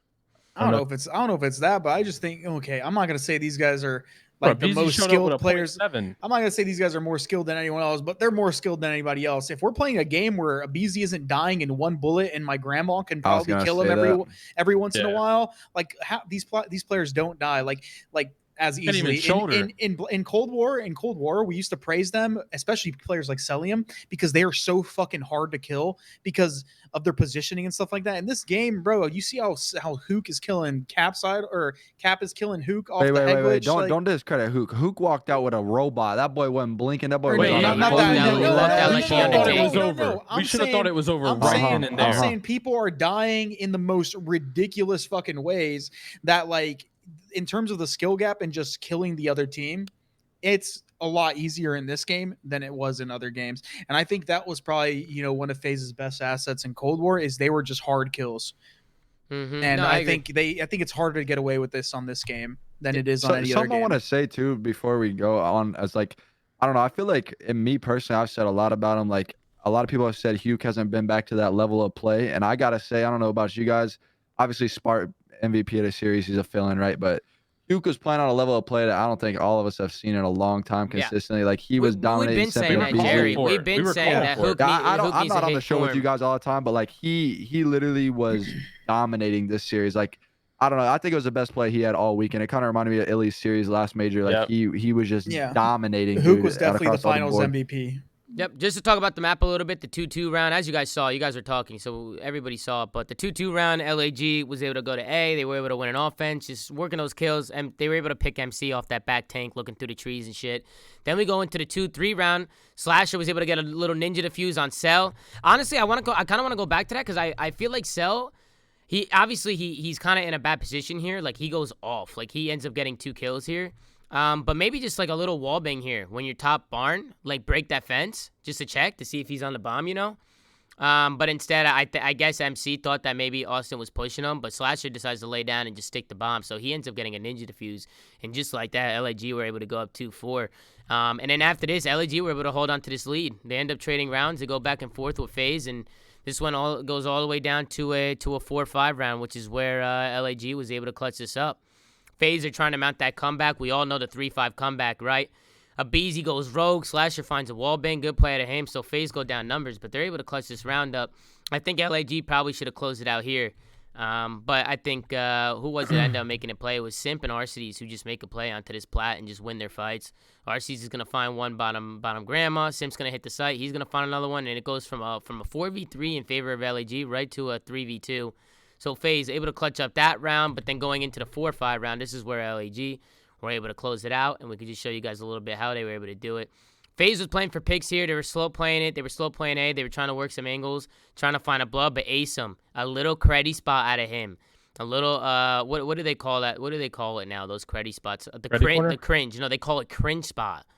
You're lying. No, that's what they call it now. That's what they call it now. Playing cringe. They gotta delete Playing that. cringe. I Who the agree, fuck man. came up with It's the that? new generation, Pat. They call it Hey, cringe. can we and talk shit. about Cell real quick too? What is this? This guy playing a different game. Y'all saw that? This guy just wall bangs Yo, the he's door, cracked. looking straight Bro, up at the window, bro. Bro, he's got to Yeah, teach he be us. doing some weird shit for sure. He's got to teach his team some shit, because I swear to God, he be doing shit I don't see nobody else do, not even his teammates. Like, I feel like this guy just knows more than everybody, like in terms of like map awareness and just sightlines and all this weird shit that even his teammates don't realize it. Yeah. Bro, is he hacking, by the way? No, he was You just, seen that shit? He was just L triggering, waiting for a snap. Obviously. Yeah, he was just L triggering, waiting for a snap, and then he ended up finding one. But FaZe, they were able to get the B bomb down, but it just all kind of falls apart for him. You can see MC, he's gonna find one. He's trying to stay alive in the middle of the map. But Simp ends up going down. LAG just kind of ignore MC for a second, just kind of hit that bomb site, and they're able to work some trades and get the kills and get the retake here. I thought FaZe was gonna be able to push up around 11 here, but once they get the kills, they just get the control of that bomb site. And I love that, man. 30 seconds left. Get towards the bomb site.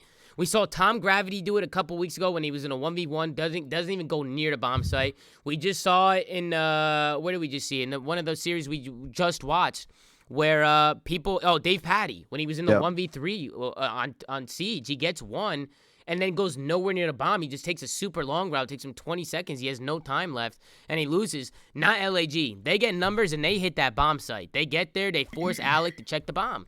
You have to make Alec make a play. You have to. If FaZe go running around and Alec checks the bomb or if LAG go running around and Alec checks the bomb and they're not on it, now you're just giving an opportunity for Alec to just clutch. Yeah, COD is not a complicated game. People make it a lot more complicated than it needs to be. Wait, That's wait, just wait, the way wait. it is. Some games have been kind of complicated, but Vanguard ain't one of them games. Bro, they are not complicated. They are simple. Some of them are just more dumbed down than others. Yep. But COD is COD, bro. It's so fucking simple. Then we get into the Gavitu control. FaZe end up winning their first defense. Nothing crazy. But the crazy part about the defense for LAG was just the amount of pressure that they had on FaZe. They were able to pin FaZe into this Gavitu spawn trap on both their defenses. So FaZe just wasn't able to get any ticks. This is like the first time I've seen FaZe get shut down like this, where they couldn't get onto the 8-point. And honestly, it just stems from the guys from LAG, especially Hook, being one of them, just constantly putting that pressure down. They're all running automatons, and they're just kind of pinning FaZe back into the spawn. So LAG... Be right back real quick. No, you're good. LAG are able to win the defense, and FaZe are able to get no ticks on it. Yeah. And then we go into the next round, and it's the same thing.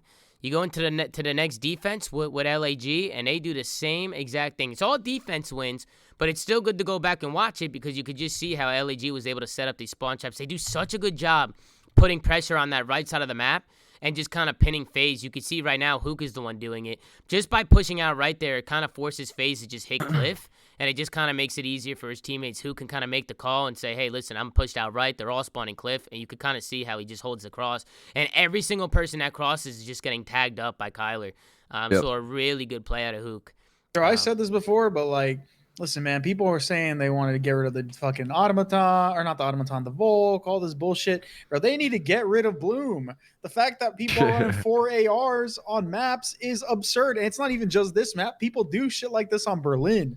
Like, the SMGs is like good, but it's in such a shit spot. Bloom, it should not be in COD. It's fucking stupid. And it literally, like, these 4 ARs, it's a fucking byproduct of the sub being lackluster and not being able to range people. Like, you shouldn't be rewarded for having good aim at range. Yeah. Or you shouldn't be punished, for having good aim at range. Like, it's so fucking dumb. They got rid of it for Warzone. Why the fuck is it in competitive Call of Duty? Like, it makes no sense. Wait, what are you talking about? You know, Bloom doesn't exist in Warzone. Oh, the Bloom. Yeah. No, well, I don't. I think once they announced that Bloom was in the game, everybody just lost full. And Chris, there's people in the chat that have no idea what Bloom is. Why don't you just explain it for people that don't know? Okay, so basically, Bloom is the longer you shoot, right, or the further out you shoot, instead of your bullets going where you're aiming, they spread out like a cone, and they just basically get less and less accurate the further away the target is.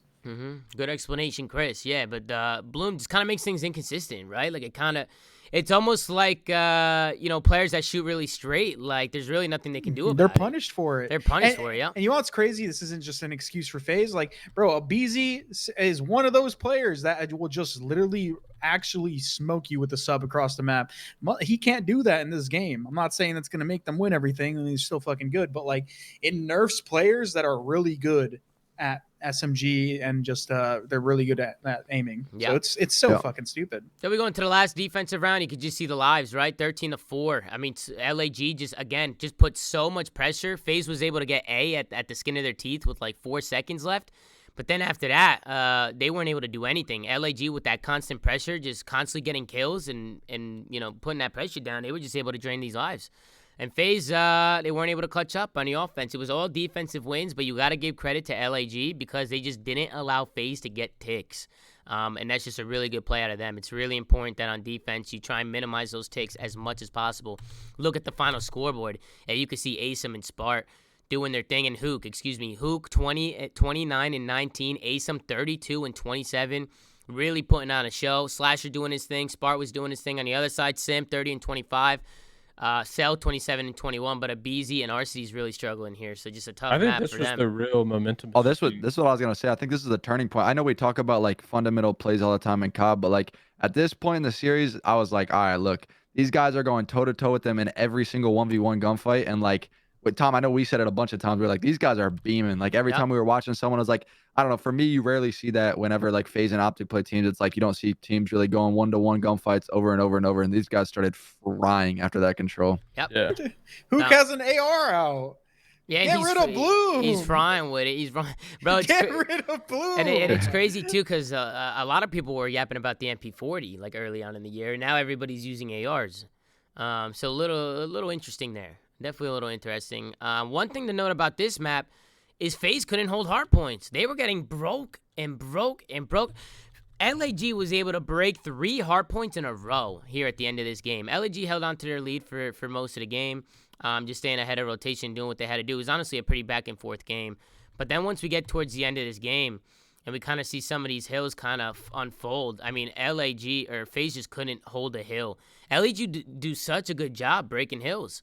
And I think it's just because of the routes they take. We've highlighted Hook taking routes and Asim taking routes, and they just kind of overwhelm the opponent.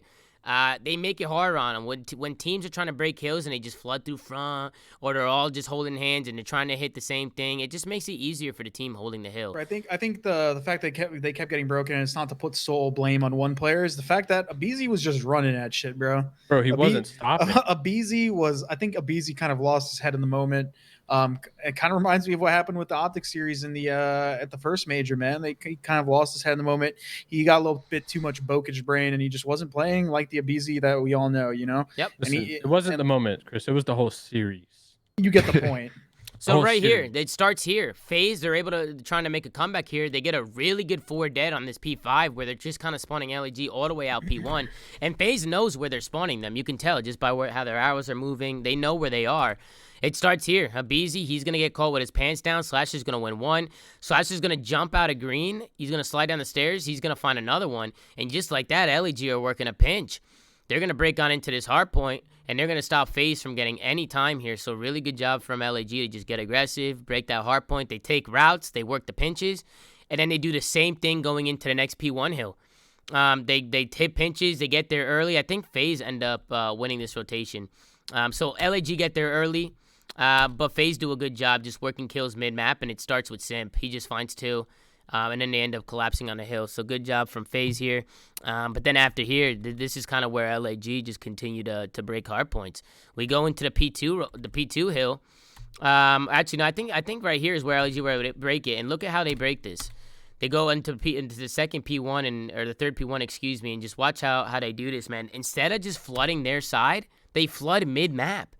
And this is a perfect play, man. I see too many teams constantly just try and flood their side. They try and throw tags. They try and slide onto the headies and try and force gunfights.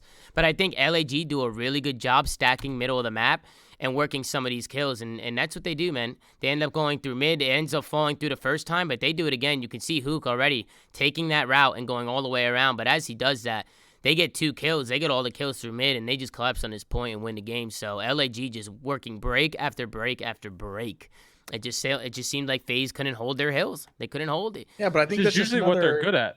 Yeah, that's just another fried play, like out of FaZe. FaZe, I'm pretty sure could have won off that hill if they kept them off it. Instead, they have a player sprinting through bottom church and a player caught with his pants down mid map. Like they just have to hold a tight setup around the hill, win those initials, then push out. Instead, they're just running with their heads cut off. Like I said, they were just playing so fucking sloppy, and LAG capitalized on it.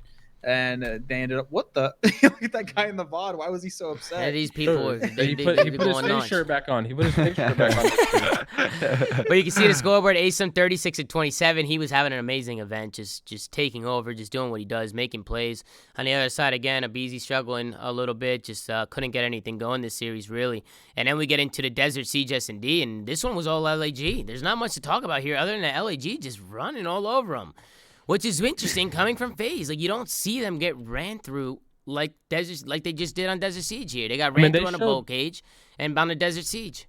They showed no life until that Tuscan control. Like, game 1 came out super hot and then literally showed 0 life for like 4 maps in a row.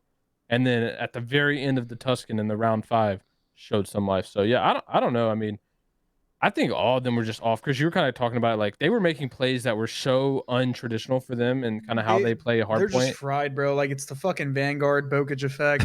People overthink this fucking game so much, bro. It's such a simple Call of Duty. It actually is probably the most simple Call of Duty that you can have. And like, you just have, it's all about fucking odds. Like, it's the same thing where the reason why people hop on ninja diffuses so much in this game is because it's odds. What are the odds that you're going to pick the right spot out of 700 different million of them? You're better off just hopping the bomb. That's why you do it. It's the same thing in this game. People just don't take good odds. They just do stupid shit and hope it works. And it doesn't. Not consistently in this game, at least. Man, a great round from Asim. He ends up pushing Train here and gunning Cell. I mean, these guys were shooting good, bro. You can see it right here. So Cell's back broken. He's going to jump down. Asim's pushing with the bomb. Kills, and that just shows how confident these guys are. And then Abizi's able to find one, make it a 1v2, and then Asim drops back, plants the bomb, gets with his teammate, and then ends up gunning Abizi again. So Asim just working this site, working those kills, and honestly just winning his team the map, just making plays. Just a really good job out of him. The whole LAG team was playing well. And one thing to note with LAG, bro, they're shooting hot. They were shooting good. Like, I definitely think we have to give credit to LAG because a lot of people look at FaZe and they're like, talent. Sometimes they just bully teams. To me, it seemed like LAG was bullying FaZe. They wanted it. They wanted it bad. When it came to gunfights, they could smell blood. Any 1v1 you saw, like, LAG was just winning everything. Like, every fucking fight. And you just don't see it a lot, especially from LAG. And that, I mean, we talk about in COD, like, that momentum is so important for if you're shooting like that. Like, yep. I feel like with momentum, like, yeah, you could just a team could have more talent than you, but if you're all hot and momentum's flowing your way, like, you're gonna outshoot them most likely. Like, we've seen it happen so often, and I think that's what happened for 4 maps in a row, basically, in this series. Yeah, you can see the crowd getting hyped after a big S&D win. It wasn't even close. LAG just kind of run through them, and they win 6-1. Take a look at the final scoreboard. You take a look, Sally in 1-6. Don't see that often. Simps negative. Abizi's negative. They're all negative. Over on the other side, Slasher 7-2. Spart was 8-1. He only died once the whole game. 8-4 from Asim. He's the bomb planner, and he's going double pause. So just a really, really good job out of the Los Angeles Guerrillas to win their S&Ds. I think S&Ds win championships, and I think Jerry, it was you who was mocking Ricky a little bit. They went 10-0 in Search and Destroy, bro. Yeah, I mean, it's unbelievable. It's wait, insane. And it was their worst game mode. Not only was it the worst game mode, they were the worst S&D team in the entire league. But FaZe's like 8-0 streak, that was like throughout like a qualifier. This was at one event. They literally went 10-0 in SD at an event. Brutal losers bracket, just all the way through. Yeah, that's something that, 1, doesn't ever happen, and 2, won't ever happen again. Like, so that kind of just speaks to how kind of dominant this run was, because that's something that we literally, like, I think Ian would bring up whether he would suck meat again. That'll never happen again. Like, I bet he would take that bet, because that will literally never happen again. Just a little heads up, Ian said that he's going to suck his own meat if FaZe loses this grand final on stream. I posted Spart's tweet, and here Spart's replied to Enable. He's like, so when you sucking your meat or something like that? Oh, no, bro, no. Oh, it's fucking hilarious. But then we'll literally never see that again. But then we get into the Tuscan control, and it was all defensive wins until we get to the overtime. Again, LAG were able to push FaZe back on their defenses and win the take advantage, so they have defense, but FaZe were able to clutch up this offense. And it honestly just comes from all the pressure that they were putting on B early. They don't even have the 8 point yet, and they're just putting so much pressure on B where they might not cap it early, but they get those ticks, and that's all that really matters. If you can get some of these ticks, if you could get 2 ticks on B, you're looking pretty good, man. All you need to do is get that 8 point, and that 1 tick that you have to get on B later on shouldn't be as difficult as it usually is, and that's exactly what FaZe do. The 2 best B teams in the game are FaZe and Optic. They are literally godlike at like getting ticks on B and like just taking offensive control points. You can see how they did it. They just kind of stormed through church. They storm through church. They're trying to work kills. They're trying to work trades, and they just keep that gas pedal down. You could see how FaZe just continually push church, push mid, push through green, and it's just a lot for LAG. LAG can't really get set up. It was kind of like what Boston was doing, just constantly putting that pressure on them, and just a really good play coming up from the FaZe boys. They were able to unbelievably clutch. Listen, after they won this map, here is where you can see Abizi, Simp, he makes a play, 2 go down, Simp finds one, Abizi finds one, he storms onto that point immediately to stop that clock. He's going to play a nice little corner, and just like that, Simp stops the clock, and FaZe find himself on a B point. Now that I'm thinking about it, I'm actually fucking mind blown how Bocage was map 8 in this series. Like, FaZe could have picked that Bocage map to have been anywhere in this series, and it somehow lands map 8. That is mind blowing. Is that how it works? They can pick where it is in the series? Yeah, that's the advantage they have. They get first. They get the hardpoint veto and first pick. So how the hell were they not picking their first, their best hard point by a mile? They're like 8-1 on it first. And they pick a Vutu and they spanked them. But even so, like, how does it end up 8th? Like, I was saying, if how many? Isn't there only 3 hard points? If is there only Guerrillas, 3 or is there 4? There has to be 4. There's not 3 hard points. Is there 4? Okay. I was gonna say if Berlin, Gavutu, Wait, no, there's Tuscan. 3 because there's only 2 controls. Wait, in the series, or are you talking about overall in the game? Yeah, in the whole series. Oh no, sorry, I was like in the game. There's more, but yeah, in the series. Yeah, so that's how it ended up 3rd, because then they had second pick the 4th. Yeah. I was gonna say though, if it went I think if it went to that Bokage, I was pretty worried for Guerrillas, because that would have been a heartbreaking loss in the control, them breaking their S&D win spree, and then obviously going to one of FaZe's best maps. I was gonna get really worried for them. Tuscan S&D. Like their best maps were literally 8 and 9. Wait, Pat, did LAG finally? They obviously finally captured B point on Tuscan. Was it this weekend? First time? No, they did it on. Or did they do it? They did it 3 times. They capped B 3 times. Was that before this weekend, or was it? Oh, it'd actually be more, because they capped on Tuscan as well, didn't they? They won the offense. Yeah, so they've done 4 now. So they went from. But I'm saying all this weekend though. That's what I'm saying, right? Yeah, they went from 0 from like going to this event to 4 at this event only. So which is insane. Yeah, they're obviously their control is a lot better. Yeah, I see somebody's point in the chat. Somebody said they probably didn't think they would go down 4-2. Probably wanted to keep it for late in the series, just so they can have a map there. But at the same time, like, you want to get as many map wins on the board as quick as possible. Guaranteed. Well, I mean, you can't.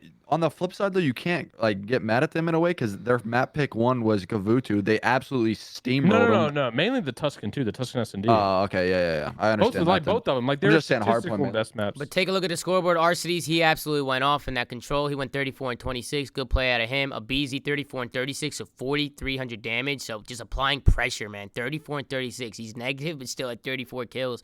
Absolutely insane stuff from him. You know him. He's always got that go button. That was his bounce back map. But then we get into the S&D. They trade rounds back and forth the whole game long. And then this is kind of where LAG were able to win it. We go into the 4-4 round. It's a 3v3 situation. And look at the little cringe spot from Mr. Hook himself. Check this out. 2 players jump over his head here. Look at this. 2 guys jump over his head. And Hook ends up making a play, and he ends up flanking him behind. He's going to find one, call out the others, and he's just going to play his life. Now, Spart, he finds one, sells on the other side, and I love what Hook does. He wraps mid, and he gets right to his teammate. This is what LAG did all tournament long. Every S&D, whenever they have numbers, they get to each other, and they work their trades so well. You see Hook, he's going to sprint right towards Spart, and with 25 seconds left on the clock, there's not much MC can do, man. He's going to have to try and force a play, and Spart's going to spot him. He's going to tag him, and just like that, LA Guerrillas are 1 round away from taking home. People just start checking their corners, bro. It's happened way too many times. The stars were aligning right there, bro. Head ass for them. Yep. I swear. And then we get into the 4-5 round, and you could kind of see how LAG was able to do it. It starts with Asum finding a first blood to win the tournament. Asum was making plays all tournament long. He's going to hit that bomb site. He's going to find one onto Abizi.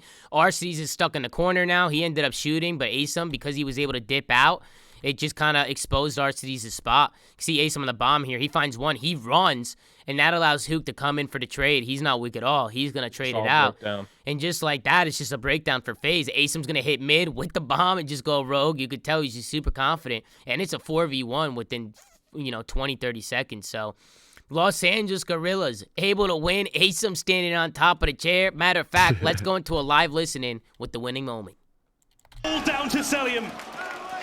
It's history in the making, one way or another.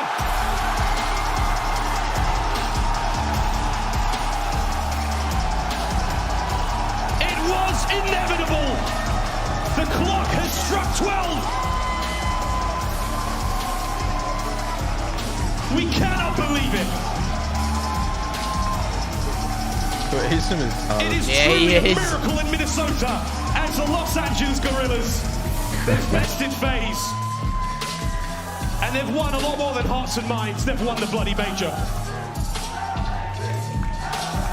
You can just see how much it meant to him. Losers bracket run of all time.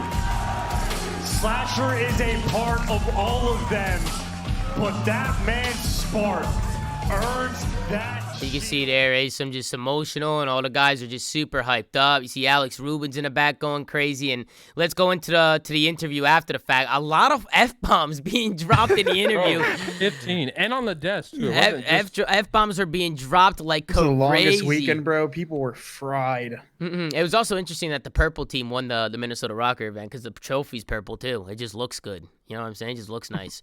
But let's go into the interview with Maven and the boys, and then we'll close it out. What the fuck, man?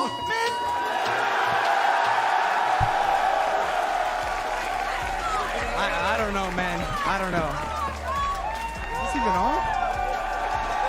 Yeah.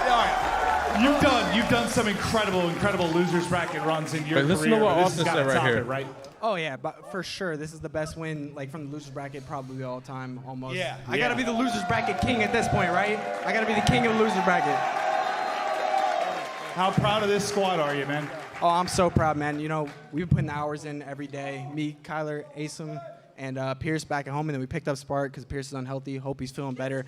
And, you know, we somehow pulled out a miracle. So I'm super proud of the guys. We've been fighting every day. Absolutely. And we're winners. Congrats, man. No, you heard him. You heard him. I knew you were locked in the second you walked out on stage. Miracle. You look like the Undertaker. Came in the chat. I'm not surprised. Pretty much. You had to be feeling yourself, and you played incredible, man. Yeah, honestly, I'm just really proud of everyone, man. We showed up. We really showed out. And, you know, this was for Big P. This was for Big P. Spart, I don't even know where to begin.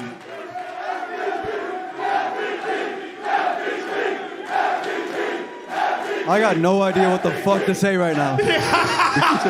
Just so you know, fuck. You're the new guy, so you're paying my fine too. Bro, I just made my salary this week. Yeah, well, I made also, my salary this week. Hey, just to let you know, you won MVP as well, pal. I appreciate it. Thank you guys. I'm fucking mind blown. Hey, I just want to say thank you to my girlfriend and my mom for coming out here. It means the world to me. I appreciate y'all. He's locked for real. in right I appreciate now. all these guys for having faith in me too. It's the first time he's had the mic, bro. I appreciate it. Yeah. Spart's in It was special. Now, see, Wait, keep I listening. know What's this? whether it was personal life last year, you had stuff going on with him. I know it was an up and down year for you. Maybe a slow start to this year. But how you feeling? This is special. I'm feeling on top of the world, man. This is just a feeling that I've never had before in my entire life. Dude, I've been trying for 3 whole years to win a championship, and to win it in front of Minnesota, oh my God, man. Oh my God. Wait, hang on. I got my first ever league dub this week. I just wanted to say that though. No. My first ever dub in the league. I was like 0-14 0-14 or some shit. Shout out to FaZe. They were great opponents. Shout out to the coaches, Crowder and RJ. They put me in this position. They helped me get into competitive Call of Duty. If it wasn't for those two, I wouldn't be sitting here right now. So shout out to them. You're a class act. Boys, congrats. One more time for the Los Angeles Guerrillas. They are your champs. Made his salary the crowd, this week and got fined his entire salary in one interview. Nah, didn't. It was a winning moment. I just think his emotions were so high. And you know what it was too? Maven cursed to kick it off. Yeah. And then I think said the players were like, okay, fuck it. Fuck this, fuck. We fucking did it, fuck it, fuck. The Deaths did the same shit. And the dad starts fucking cursing up a storm. Just an overall, just a crazy fucking Everyone was event, just mind blown, bro. And I just want to say one thing, man. I just want to say one thing. Shout out Asim. Congrats, bro. I just want to say shout out to Asim because he's somebody who is super passionate. He's always been a hard worker, and a lot of people always said that he was only in the league because he was my friend. And I never once looked at Asim I never once got him into the league because he was my friend. I didn't even know who he was when I brought him into the league. I brought him into the league because I knew how talented he was, and I saw it in him. And just to see him up there winning and pursuing his dreams, knowing all the bullshit, all the teams that dropped him, all the teams that didn't want to play with him, just knowing all the bullshit he went through, I couldn't be happy for the guy, and I'm just super proud of him, man. So that's my brother right there.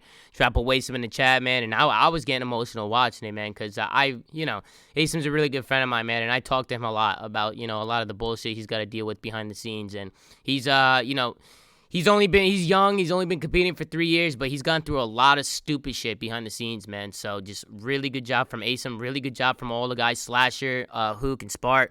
I really hope Big P, I hope you're feeling better, man. You're another one who's an animal, and I can't wait to see you back up there on that stage. And I just want to give a shout out to all of them, man, to the whole Los Angeles Guerrillas team. Congratulations to them, and shout out to Mama Spart as well for being in the crowd and supporting her son. You can see how much it meant to her. And look at Kyler, man. This guy's the fucking Undertaker. Look at the way he walks. We should have known. We should have known, bro. Look at the way he walks out on this stage. Look at this shit. This is unfucking believable. I gotta. If I would have seen this, bro, I would have been like. I would have shocked it right away. Yeah, bro. LAG for sure. I would have went and put the bag on him. Well, Kyler ends up going. Did they show it? Yeah, I think they show it somewhere over here. I gotta find it. If not, I could just go back to the beginning where he walked out. But just a really good job out of them, and congratulations to the Los Angeles Guerrillas, man. That shit was absolutely fucking insane, man. Absolutely insane. Deadass walked out and stole every soul in the crowd. Like, every single one of them, snatched them up one by one. Nah, anyone who looked at him lost their soul. Yeah, no, definitely. The LAG boys were definitely feeling good coming into it. Yeah, here are the walkouts right here. If you guys kind of want to see on how LAG walked out on stage and kind of what their energy was like, this was funny to watch. So. Oh, he's in the chat. He said, "I'm just Bill Diffie." Who? That's not him. No, that's him. That's Kyler. Good shit, bro. Go win. No, we saw Kyler. We saw Kyler. Bro, that's Kyler. Bro, that's Hook in the chat right there. Look. Watch this. Look at how Kyler walks out. Look at this. Look. I'm gonna go to a live listening. But watch it your own risk. Ladies and gentlemen, hell! Look at this guy. He's staring into people's souls, bro. There was no way. There was no way they were losing that. You might have to put like a health advisory on the flank, yo. No bullshit. Holy shit, bro. Hey, if you guys just saw Kyler's eyes right there, man. Hey, bro. I don't know, man. He's on fucking demon time. Be careful, man. Be careful, bro. Hey, bro, also before we do head out as well, I do want to give a huge shout out to Aches and to Parasite and also to all the guests Slacked and any other guests that came on. But it was a really, really tough weekend, man. This schedule is grueling, man. It's 1:30 a.m. right now. We've been going past midnight every single night, and we have had thousands of people in here every day. ZooMAFIA, we're breaking fucking numbers, man. We're breaking numbers. So I just want to say thank you to everybody who's been tuned in. I want to say thank you to Pat and thank you to Chris for sticking with me the whole weekend, man, because it was a long fucking weekend, bro. So I thought we had a great weekend of episodes, man. I thought it was a lot of fun. Yeah, I thought we killed all of them. Yeah, and we did a good job, man. Tommy's the fucking goat. You're the goat, man. You're the goat. Stop yawning, Tom.